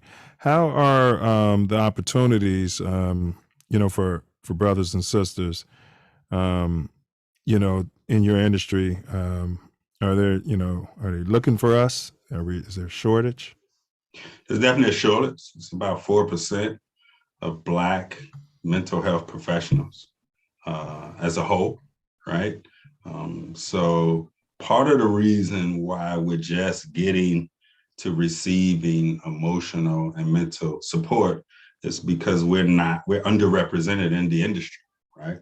And please understand that mental health is a component of the medical industrial complex, right? Based on Western principles and ideologies. So there is not tons of research specifically about Black males in particular that I've come across that is really geared towards carving out specific ways to support Black men and their uniqueness, you know, dealing with racism, sexism, social issues, and patriarchy and capitalists, and the list goes on and on. So we're underrepresented. And from a culture standpoint, we're just scratching the surface on presenting mental health and emotional wellness to ourselves, our families and loved ones, right? Small percentage of Blacks who need mental health support who even receives it. And there's a number of factors that's in the way of that, right? Resources and opportunities and things of that nature. So underrepresented, my short answer, absolutely underrepresented. And even the ones who represent us, they must do some, how do I say this, gentlemen? They got to do something different to reach people who look like themselves and still find a way to earn a living without perpetuating the very things that don't serve us as Black people specifically. Okay. What skills or degrees would be necessary for brothers and sisters, you know, to do what you do, or at least, you know, begin to counsel and give therapy to those in need in our communities? At least an advanced degree, at least a graduate degree, a master's degree of some sort. And then specifically, you know, depending on which state you live, some state certification requirements to even get started. That's generally speaking.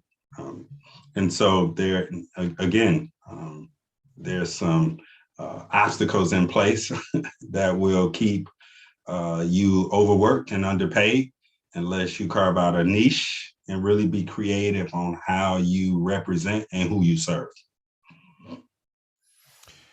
Well, that brought me to my next question, but I feel like you just answered it. But what advice for a young silverback interested, you know, in going into this profession? You got any advice based upon your wisdom?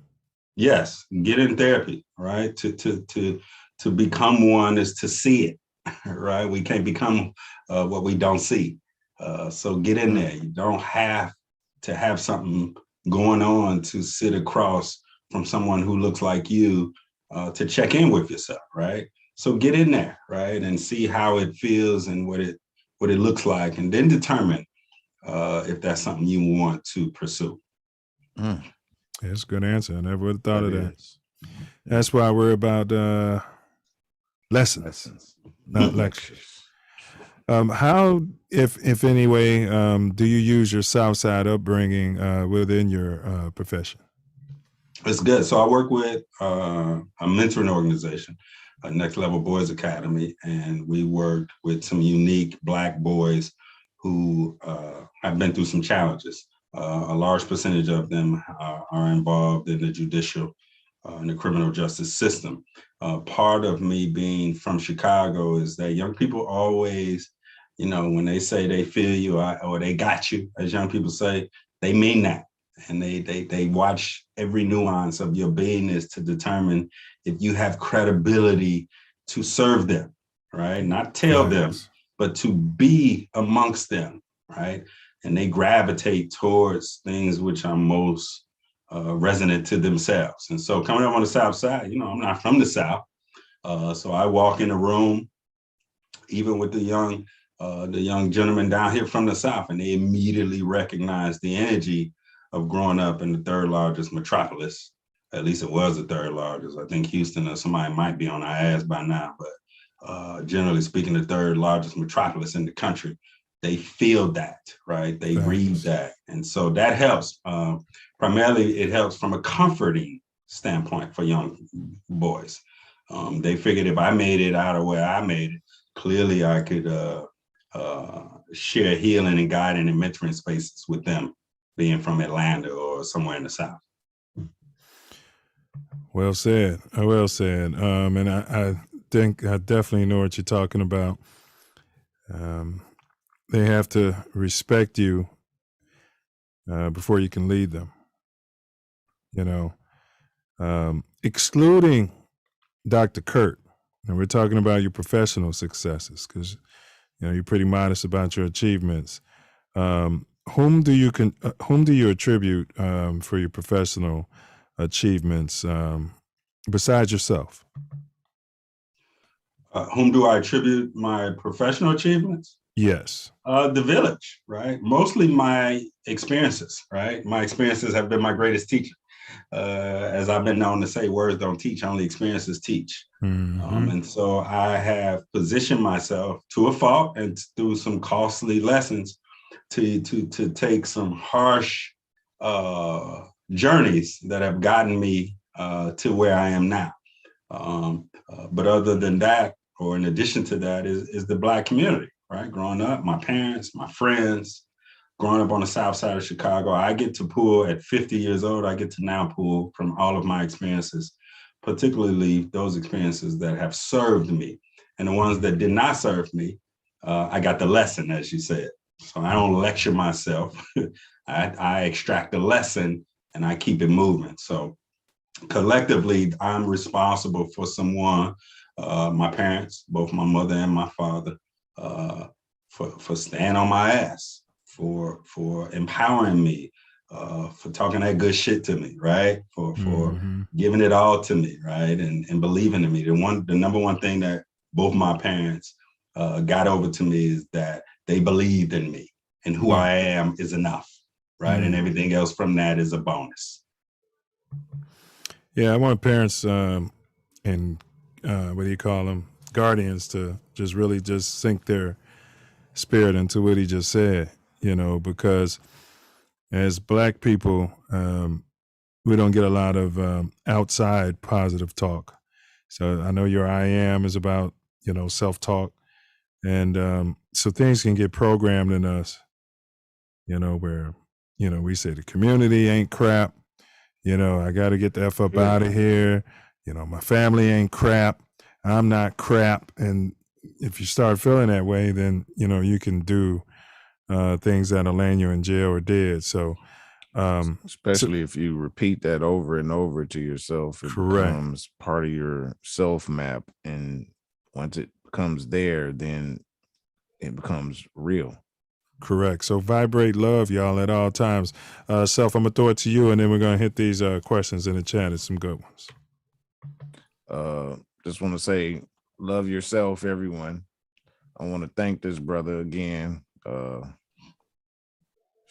Spoke eloquently and in a great manner in the vibration of love, as far as I'm concerned, because that's how I feel on a lot of the things that you said.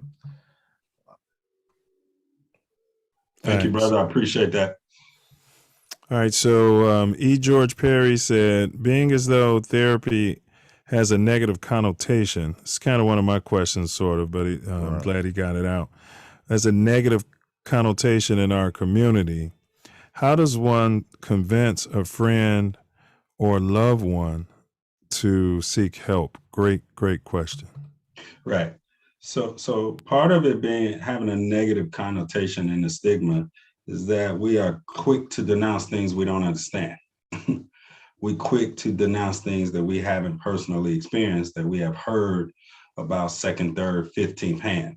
The best way to show anyone is to show them, right? Not tell them, right? You can show them, right? And so if you want to encourage someone to go to therapy, tell them your story of when you went, right? That's like asking somebody to get a job and you ain't got one. Lessons, not lectures. Go ahead, bro. Right. Go ahead. So show up, right? And keep in mind going to see a therapist, nothing has to be the matter, right? You don't always go to the doctor. It's called getting a checkup. It's called maintenance. It's called prevention. You don't have to wait till shit gets crazy to go sit on somebody's couch. It should be a part of your personal squad, like your attorney, your primary care physician, your dentist, right? Your accountant, your therapist, right? And so one of the ways to do it is to sit in there. You can invite anybody to your own therapy session.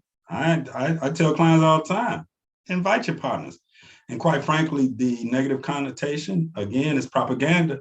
Because I can tell you by serving hundreds of Black men that brothers are taking a stand for other brothers. You have no idea how I put on a regular, no, not regular, semi-regular, three-way call with a partner, with his other partner, right? Taking a stand for him. A partner just got out. He going through a tough time. My partner having some suicidal ideations. My partner going through a divorce. I heard about you, man. Wondering is, send me the invoice. I'll take care of it. You schedule it with him. Right? I get that on a semi-regular basis. So the whole notion of the stigma, not so much, right? We're talking 10 years ago. It's 2022. We got third graders telling their parents, you probably need to go to therapy and settle down, stop yelling at me.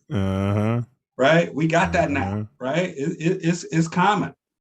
So the best way to get somebody into therapy is to tell them about your personal experience of when you went. Well said.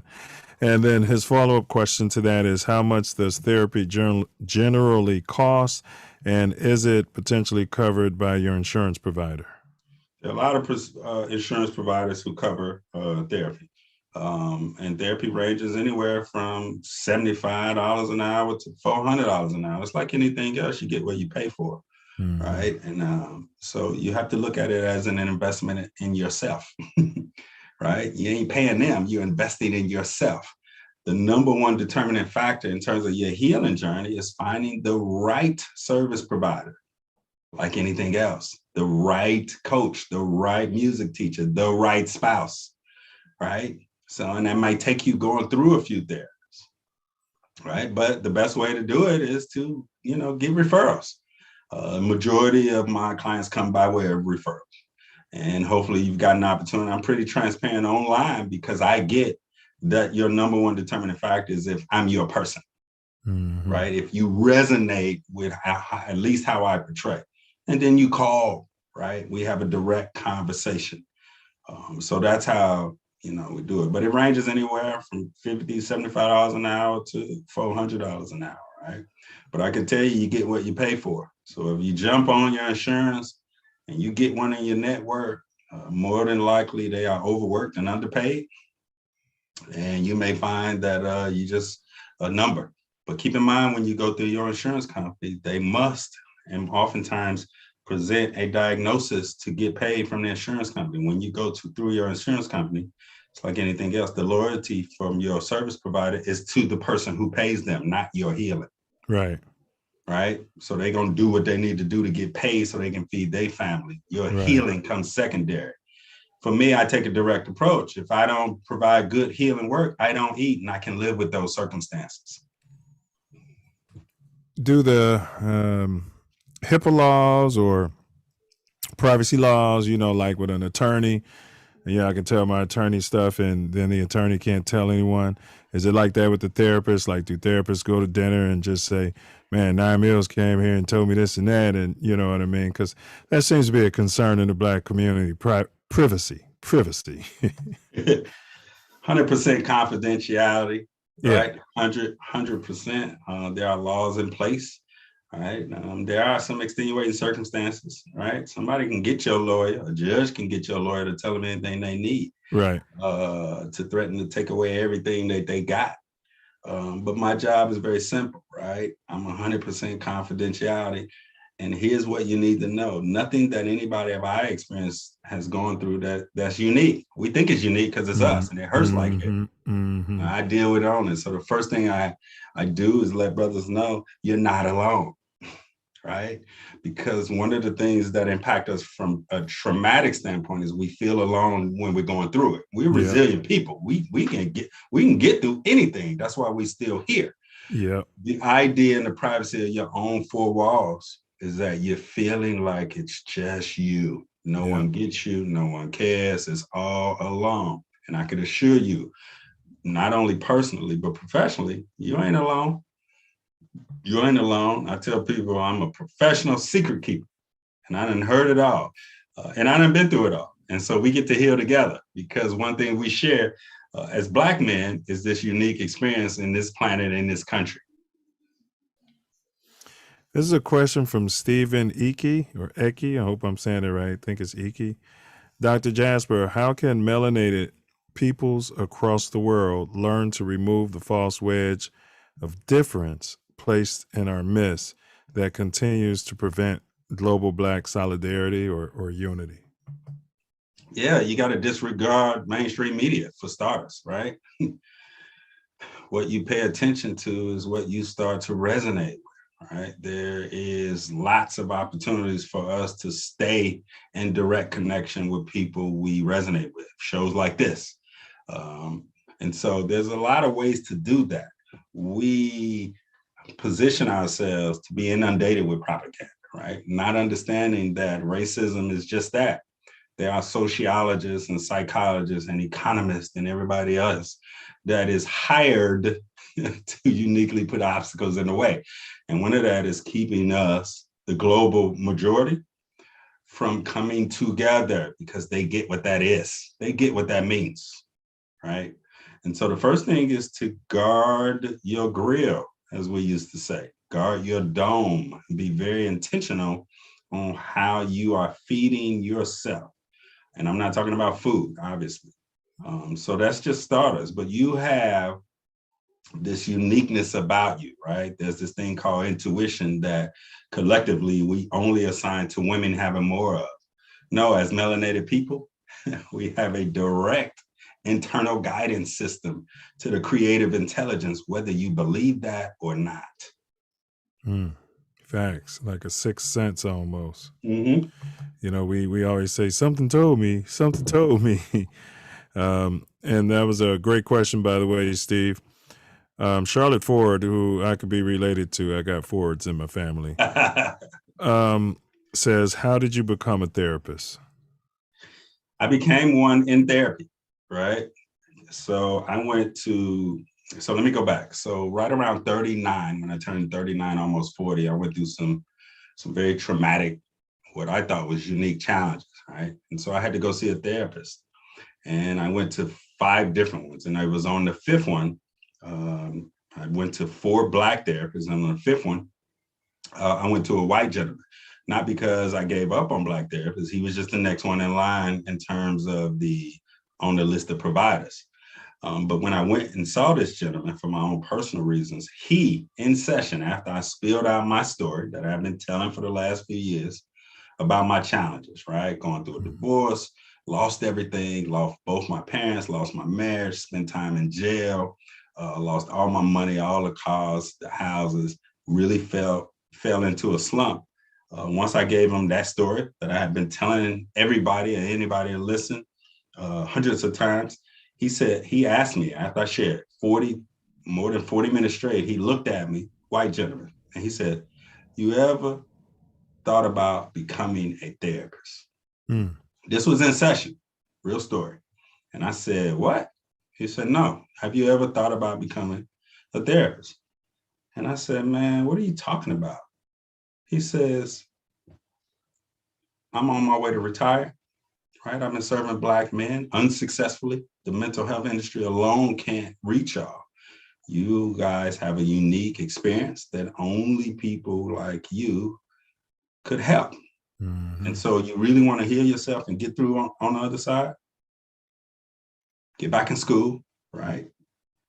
Find out what's going on with you, do your research, become a therapist and help Black men who look like you. And I looked at him, I said, man, I'm not here for career counseling. I need you to shrink me. I got real shit going on. He says, no, seriously. He said, I'm on my way to retire. He said, I've been doing this 30 plus years. Right. And I've seen Black men, and we can't, the system's not designed. But I think you can. So get back in there, get back in school. He asked me how much schooling I had. At that time, I had an advanced degree. I dropped out more than one doctoral program. I had nothing left, at least at the time. So I jumped back into it and started doing the research. And as the universal intelligence that spoke through him, it landed me here. So I became a therapist in therapy by the therapist. And he told me to not come back to him. He told me not to give up on therapy, but don't come back to him. Find someone who looks like me. And if I can't find them, become who I'm looking for. Wow. And that changed my life. And I'm here before you because of that. See, now that's a white person. He's not pink. Right. Right. Yeah. Mm-hmm. Yeah. And it's like, so if, we say that a lot too, like with, a lot of Black folks use the church as therapy, the preacher or the deacon, whatever. But we say that a lot, how can a preacher preach to me if he ain't walked through nothing? And maybe that's what he was but the universe was telling him to tell you, like, you've walked through it, you're Black, you're educated, you know what I mean? And so you can relate to people. You're on a frequency with our people in a way that he could never be on. Correct. He said that. And that was his wisdom speaking. So, but I didn't accept it though. Let me be clear. So I walked out of his office. I was pissed. And about 3 days later, I started feeling this lightness, right? I reflected, right? I was stark raving, even more upset than I was when I came in dude's office. And then about the third day, I started feeling this lightness. I was like, and that's when the healing journey began. The third day. Because he told me, he said it. He says, you're not clinically depressed. He said, you pissed, you angry. Mm-hmm. He said, I get it. You're frustrated, right? You're resentful. He said, you're sad, you're grieving, and you've been through some trauma, but it ain't clinical depression. He said, you're a Black man. What do you mean clinically depressed? I said, He said, you upset? And it was at that time that I was like, he just lifted, right? He just lifted the burden through his words, I'm saying, the vessel, right? And it just reached me at a time where I was open. And I gave myself permission from that day forward that I am going to focus on healing myself. And I'm going to spend the rest of my life creating healing spaces for Black men who look like me. Now, of course, the women don't let me solely. 98% of the people I serve is Black men, but the women say, if you can serve Black men, you got to be able to serve us who love Black men. So give us the cheat code, and we'll do the work as well as Black women have customarily done in our community. Facts. Yeah, big ups to the Black women. How prevalent would you say is psychosis, depression, anxiety, bipolar disorder, just mental illness in general in the Black community? It depends on who you're asking, right? So they're going to put a label on a group of symptoms, right? They're going to put a label on a group of symptoms, right? They got systems in place to do that. And their primary goal is to have you seek something outside of yourself in terms of your healing. Now, according to research, Black people specifically, there's a small percentage of people who actually need meds. There's a larger percentage for people who benefit from meds, but it doesn't necessarily do the healing part. It actually just manages the symptoms. And so if we could do some work on the causes, the root causes, right? If we can go through, right? Because the mental part, the disorder that is labeled an illness is as a result of emotional trauma, not the other way around. Right. So at the basis of all trauma, there's some emotional challenges, right? And so there's no typical mainstream provider who's going to share this with you because this goes against everything that they know. However, they're going to come to me. When the shit get really real for them, they're going to sell their clients on the bullshit. Then they're going to come to my office and get a different thing because even they know that some of those tactics, those tools and modalities, they just non-applicable to people of color, particularly Black people living in this country at this time. Well, you smashed my next question. How does trauma affect our mental health? Is there anything you want to add to that? Right. So trauma in a generic sense means that the experience and your way of accepting the experience superseded your current level of consciousness at that time. That's what trauma is, right? So what may be traumatic to me may be a breeze for you, right? Right. I may have been choked or shot at. You may be like, where I'm from, that's normal, right? Right. So the what keeps it traumatic is that we feel alone. Right? We don't feel seen or heard or felt or accepted, right? And it is that aloneness that we're like, man, I'm tired of carrying this heaviness, right? I'm tired of carrying this heaviness. I'm completely emotionally exhausted. Majority of the people come to me, they're just emotionally exhausted. They're not broken, they're cracked. We Black people, they can't break us. We cracked. Some of us are more cracked than others. And because we are cracked, and because we have wounds, we need to heal. We need to heal. And that's different for all of us, right? But most of us as Black men, we are emotionally exhausted. We are suffering from guilt and shame. We are grieving things living and have passed on, right? And we've been through some traumatic challenges that we've learned to suppress and bury that have now reared its ugly head. And so that's, from my experience, I'm talking my experience with my clients. That was literally my next question. Why do you think our communities tend to suppress the reality of the above question? So you hit it. You mentioned, that's crazy. You mentioned we're cracked. I saw when I was looking for the quote, there was a quote similar to that, said that some people see a crack as a sign of weakness, but really you start healing yourself mentally basically when you see that crack as a sign of strength. I've got this crack, but I didn't shatter. Correct. All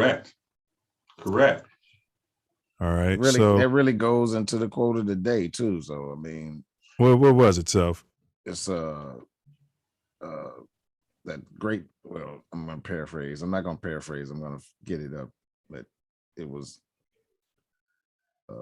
right on point with that. It's out of suffering have emerged the strongest souls. The most massive characters are seared with scars. Mm-hmm. It is. You're right. War scars. When you see a warrior, and that person could be the king now, and they got some scars here and there, but they have a certain elegance about them. If they process the trauma like the way he's been telling us. Heal from it. What needs to happen? This is a big question, and it's going to seem sophomoric for somebody with your, because you're in it. You're on the front lines when it comes to mental health, and I've been told that I kind of, I don't know, I don't take it seriously enough, but and I know I should. So, what needs to happen to rectify the mental health issues within our communities? I'm out here in LA, man, and for a while they made the bus is free. I commute to work, and like the homeless population, most of them are Black men, and a lot of them are they're suffering from mental illness, and I think they have been broken. You mentioned a lot of us are angry. Another one would be what do they call that? What do they call that when you're just tired? You know what I mean? You just break down, not anxiety, but you just break down. And I think that's what happens. They just snap from just all of the things that was just put at them, and they never knew how to process it. So with all that being said, even the young men, I'm starting to see it happening at younger ages too. So what needs to happen to rectify the mental health issues within our communities? And it's a broad question, but you can answer it any way you want. Right. So we have to all focus on wellness, right? We have to get in front of it. When we describe the homeless population as being mentally ill, it's the majority of the people who are struggling mentally are very functional people. They go to work, they raise families, they pay mortgages, they drive, they still have found a way to hijack their nervous system, right? When we were coming up, you had a nervous breakdown, right? Yes, All of us, that's right? what I was All looking of for. us. Yeah, yeah, And we actually was taught that was a bad thing. Like you got to go to the hospital or somebody got to come get you. You got to go over your grandmother's house when your mama got a nervous breakdown. Yeah. What we have now learned, again, keep in mind, what we have now learned is your nervous system regulates everything, right? And when it breaks down, that means that it has finally, after trying to get your attention in a number of ways, decided to shut down. It's actually a gift. It says, all right, we're going to shut it down and we're going to shut you down, right? And it is oftentimes that is when people go get the very help they should have gotten months and oftentimes years before. So what we used to be like, oh, so-and-so had a nervous breakdown. He crazy, he cracked up. He had to go to a mental institution. Is the body, because keep in mind, the body heals itself. The body is always giving us indicators. No exceptions to that. Most of us just either accept it as just something very passive or we just hijack it and keep on going. But the emotion in the nervous system is nothing else. It's nothing different, right? So when you have an anxiety attack or a panic attack, that's when your mind and your brain and your nervous system is in cahoots. And so it starts exhibiting symptoms to get your attention, whether that's crying or shaking or a number of things for different people, right? But it's actually a gift. That means that you have some healing and you need some support. Right? So what can we do? We can get in front of our emotional wellness and mental health. That means everybody get checked out. So we oftentimes say, brothers need to go to the medical doctor. Brothers need to go sit down and be heard. The number one compliment that I get from Black men is that they have never, ever just been heard. Never. They've never sat down with someone who wasn't trying to give them suggestions, make excuses, label them, just being heard. I spend sometimes all 60 minutes, 55 of them just listening. And the Black man would say, I know I sound like I was all over the place. I said, no, bro, I'm right here with you. They was like, man, I didn't even know that was in me. I said, for real? I ain't never been heard with somebody wasn't interrupting me, wasn't trying to fix me, wasn't trying to label or guilt and shame me.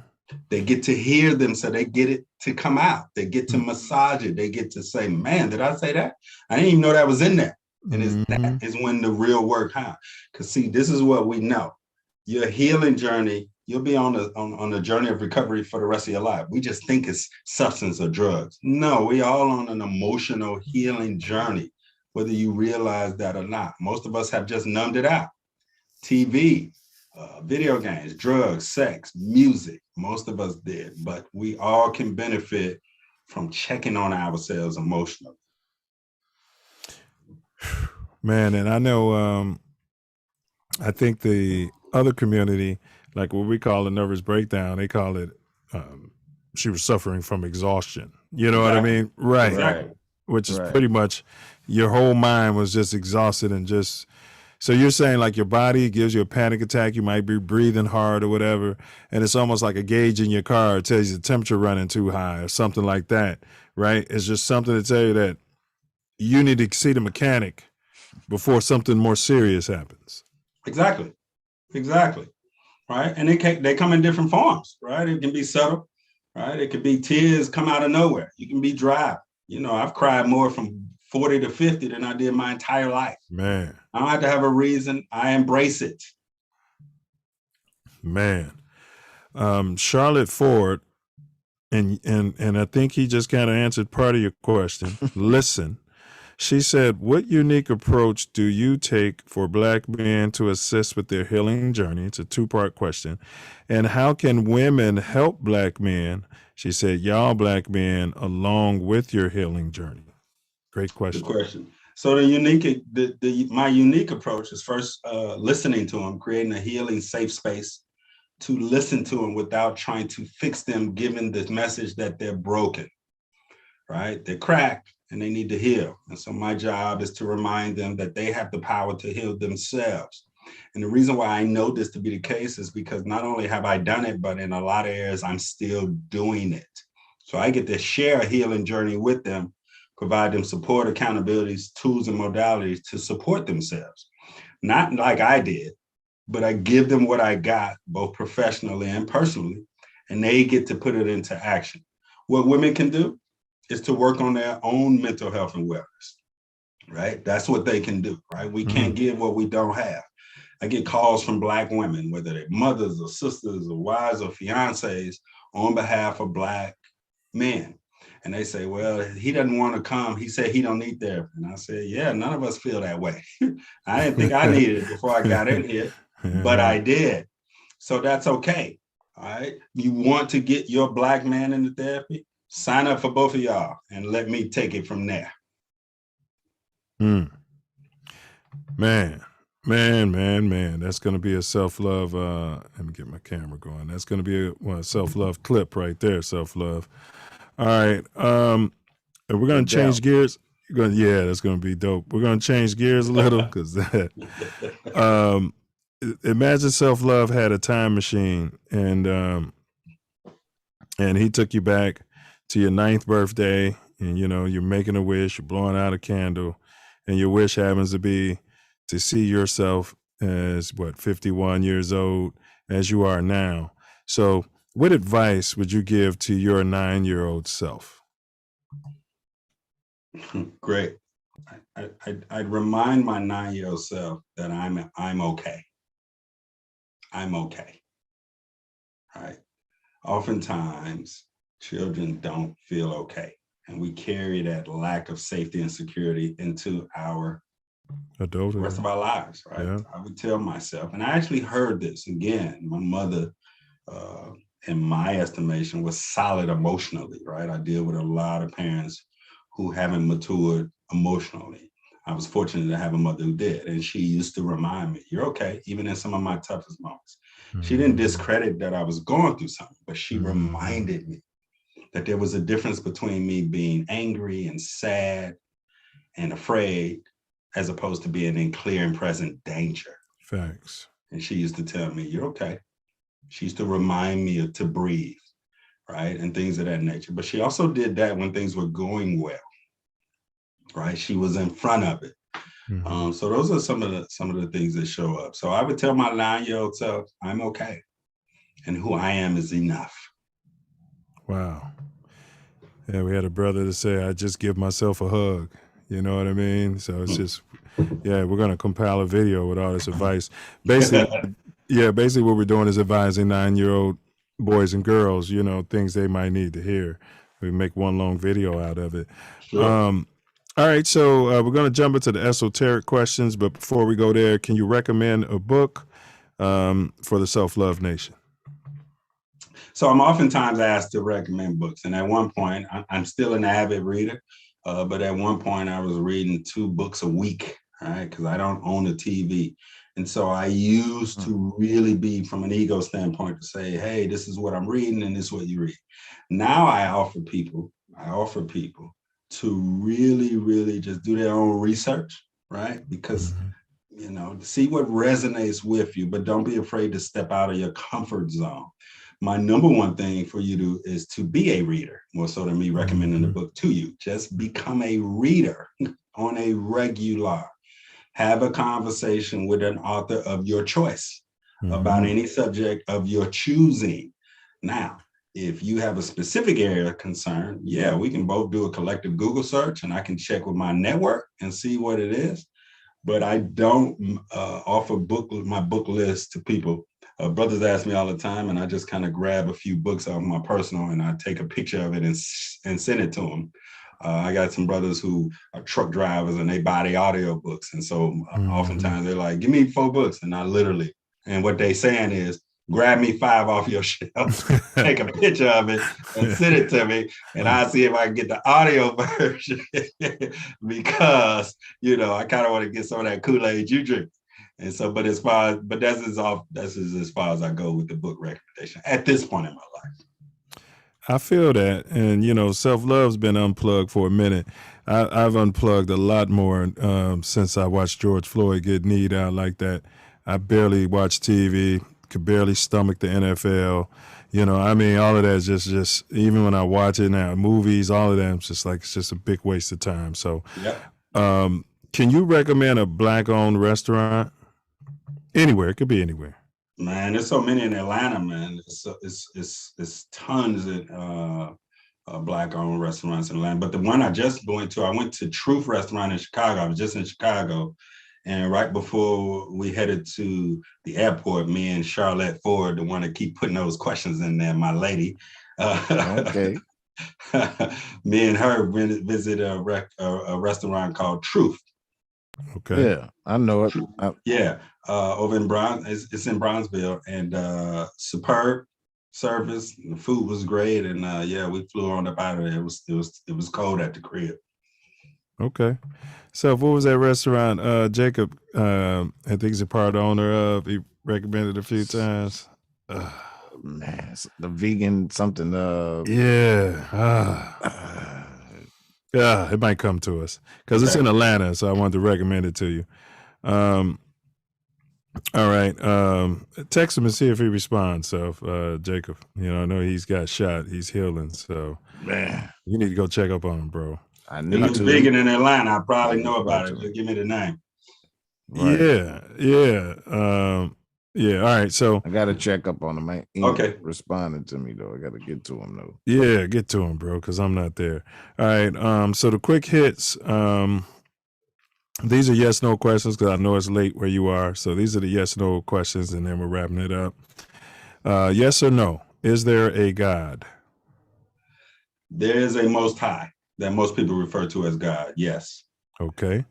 Yes or no? Have you ever seen anything supernatural? Yes. Okay. Yes or no? Have you ever seen an unidentified flying object? Flying? No. Okay. Yes or no? Have you ever seen an alien?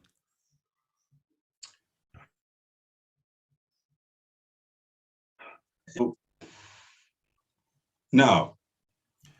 Yes or no? Did human do the moonwalk on the moon during the Apollo missions or any other time? Did man walk on the moon? Yes or no? No. This is a magic box question. Imagine Self Love created a magic box that had a singular button on the inside. And God forbid, a person whom you would have the most difficulty living in this world without contracted a rare and terminal illness that was making them suffer dearly from, and death was imminent. What if Self Love informed you that simply by pressing this button, your loved one would be 100% cured and out of pain? But an innocent person or a person whom you do not know would then suffer the same fate as your loved one. Yes or no? Do you press the button? No. Here's a question that we feel as though, you can answer as well as any other person that's ever walked this planet. And you remember, your great grandkids or, your progeny could see this. What is, and I know it could change as we live, but what's the meaning of life? The meaning of life.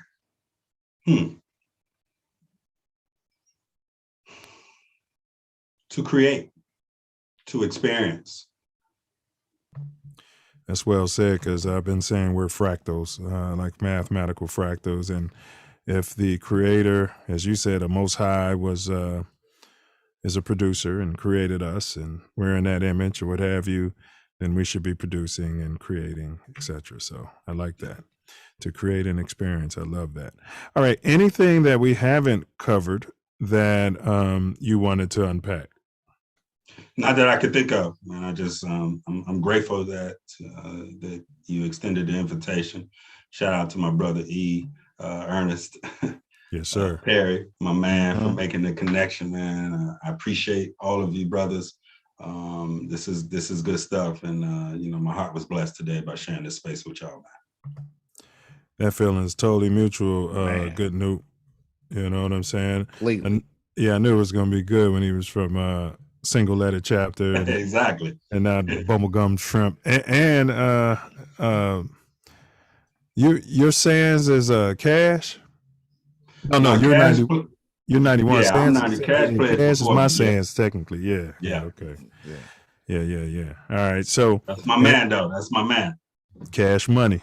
Yes, He used sir. to come down to Beta all the time after he was made, and yeah, we can talk offline for that. Any big ups or shout outs that you wanted to give, before you go?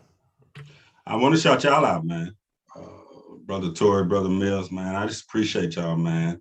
I'm just at a point in my life, man, where to be in alignment with brothers, like-minded brothers, is just something special for me, man. I can't even put it in words. I'm usually not lost for words.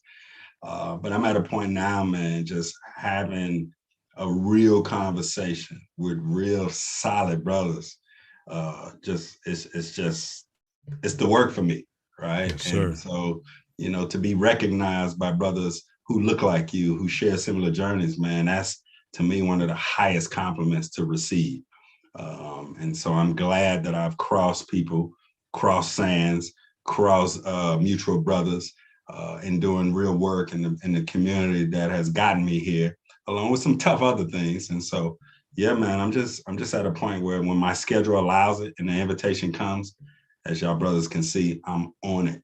And I look forward to doing more things like this.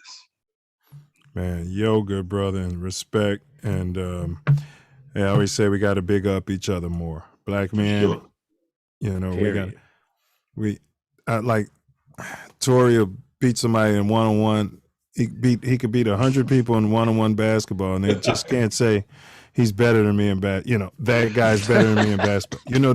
As black men, it's something in us, and it's not saying that you can't be as good as him if you worked at it and worked as hard and stayed with it. But, it would be like me saying, he's no better, PhD than me, and I don't even have a PhD. We just can't a lot of times big up each other. And so that's part of what our messaging is too.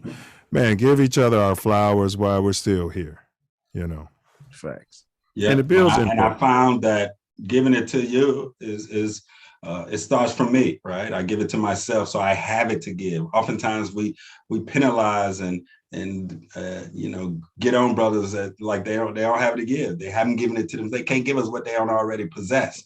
And so we got to do a better job of self-talk, serving. Exactly. And brother, even in your worst moments, you got to be your own self-advocate.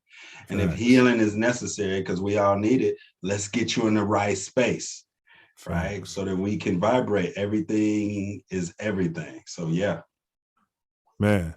Nope, man. We don't kick. I'm go old school with you.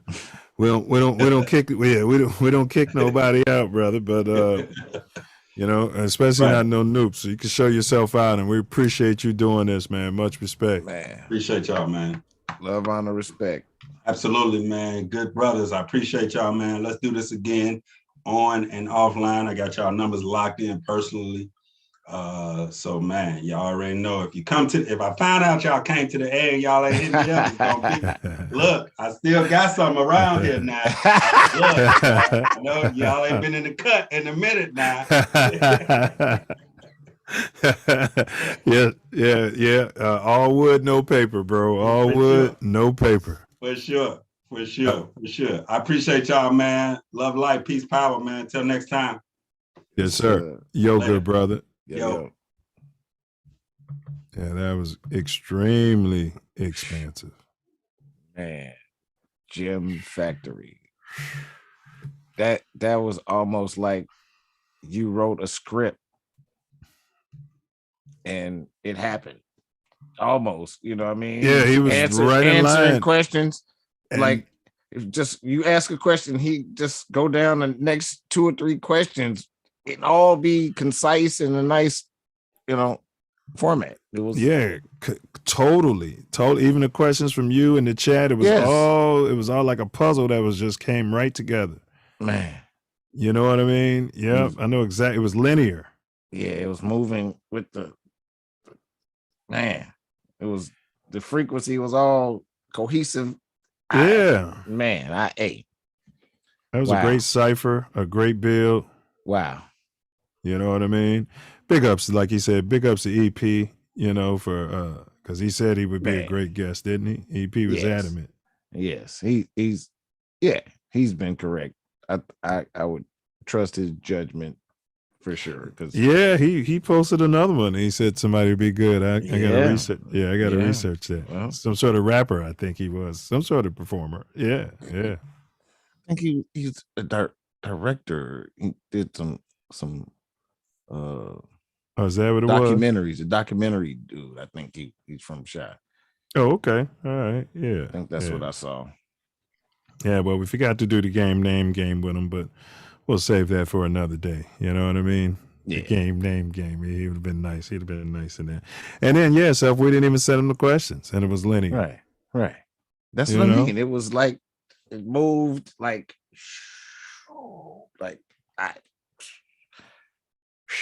Right off the top, he went right off the rip. You know what I'm saying? Don't even, it's a different experience. That's for sure. Facts. Very good though. Yeah, so he's always welcome back. So the brain teaser, the dome teaser was, how is 7 different from the rest of the numbers between 1 and 10? Self Love knew the answer. He didn't even guess. He gave the chat a chance. And so, all right, Self, you want to answer it? Now remember, it was 100% that we had used it before, and it was I didn't know it at first, and I thought it out, and I told you as before that I counted, and I said 7 between 1 and 10. So I said 1, 2, 3, 4, 5, 6, 7, 8, 9, 10. 7. It's got 2 syllables, and the rest of them have 1. Yeah, and then you wonder why. Why couldn't they come up with another 1-syllable utterance for? Why couldn't they have just said Sev? Well, I'm just going to say it as this language we speak is a spell, and it's a reason why that's that way. Yeah, because I question everything. Now I want to investigate. You know what I mean? Because 7's a very powerful number, man. The 7 heavens, and you know what I mean? It's man, I'm telling you, it's this language. So for sure.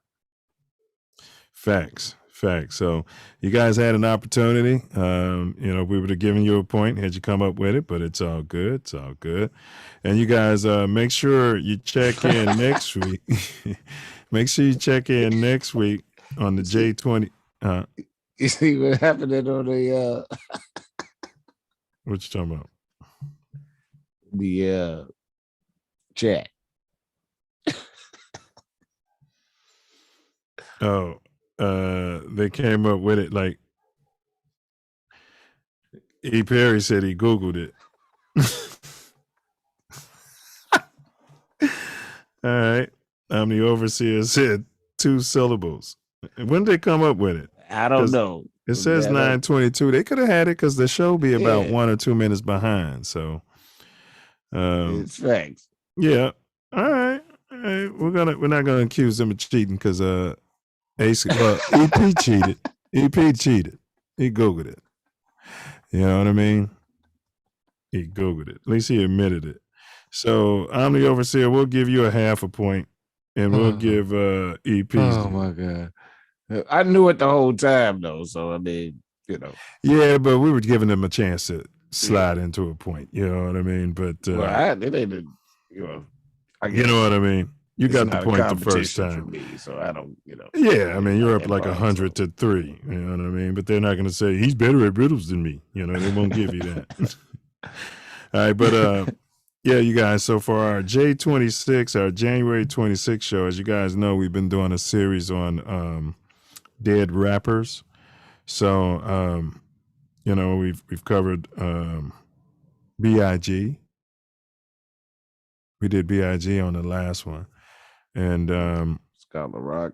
Yeah, Scott LaRock.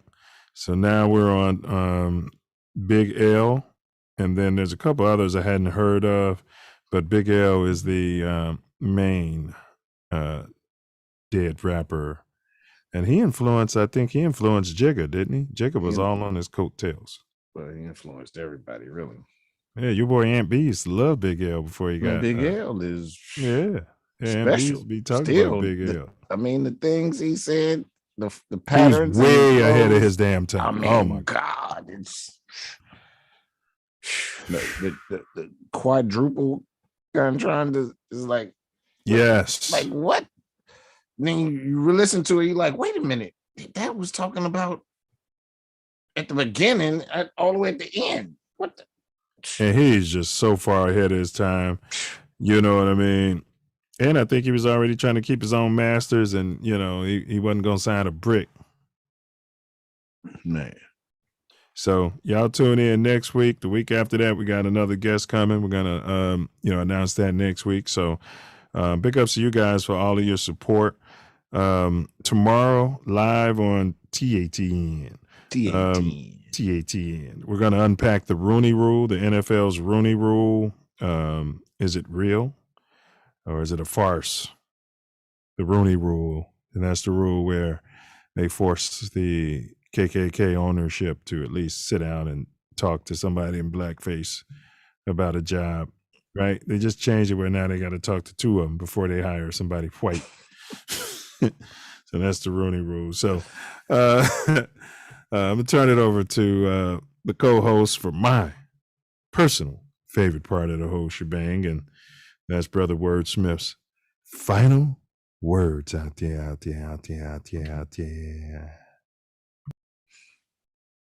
Man. Today, the show was very easy.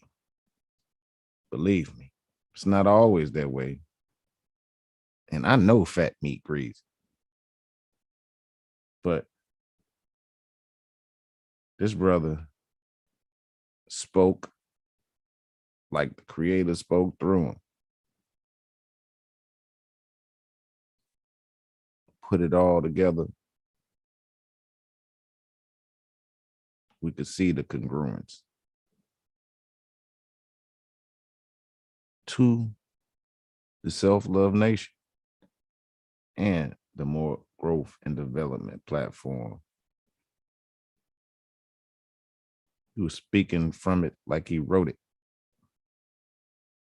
And that's just from his norm.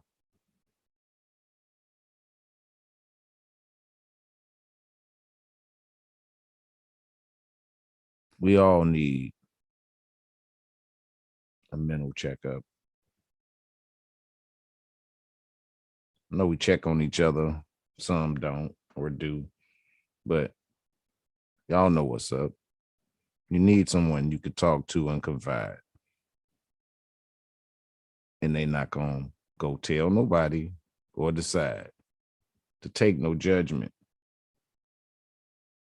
or act like you're repugnant.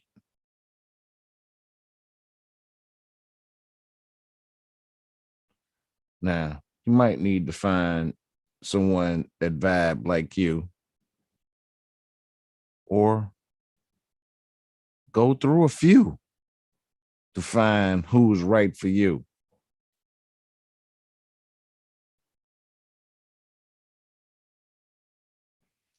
Otherwise, you can find yourself in a tough space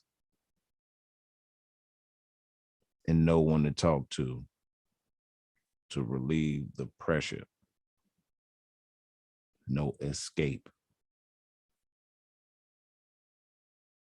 Don't let that be you or your loved ones or your man or your man's man. If you see it, say something.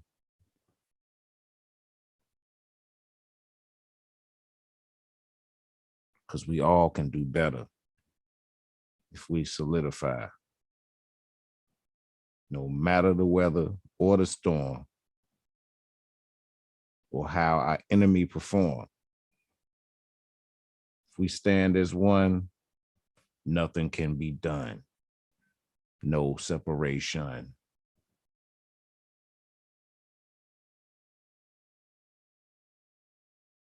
We are the greatest creation. Words.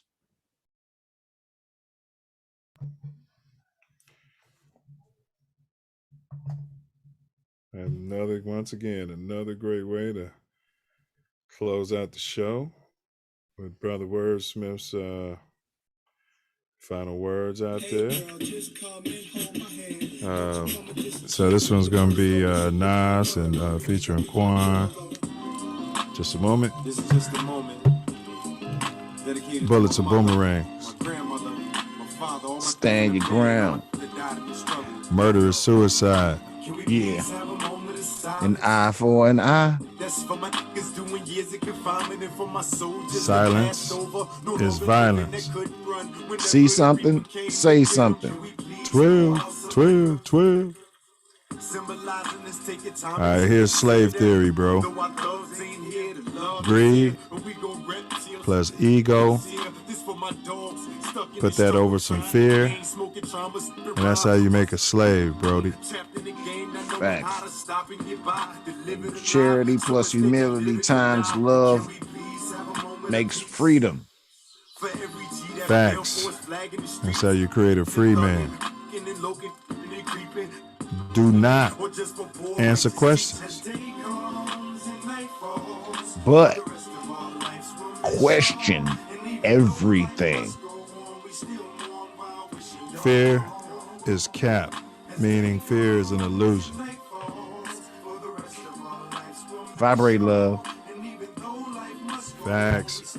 Vibrate love all the time, everywhere. Forgiveness and charity, those are the highest vibrations of that love. So, do something charitable for a so-called enemy and end the beef. Right, slide down there to your local police station and get them some Dunkin' Donuts.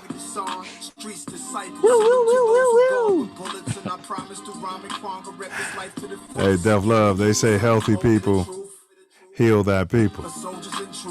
Yeah, man, because I know for sure, hurt people, they definitely will hurt some people. Free the old man. Free Larry Hoover. Free Chief Malik, Jeff Ford. Free all the guys, man. Yeah, prison is slavery. Hey, Delph, they tell me if I keep my eyes on Yahshua, like St. Pedro, that I can walk on H2O. Facts. Man, you can move mountains. Hey, you seen these mountains out here in LA? You talking about that mountain, bro? Yeah, that mountain too. Any mountain. And how in the world am I supposed to move a mountain with these, bro? All you gotta do, hold on. You're not using them. All you gotta do is have the faith of a mustard seed, and you know we got way more than we need. Mustard seed, huh? Yeah.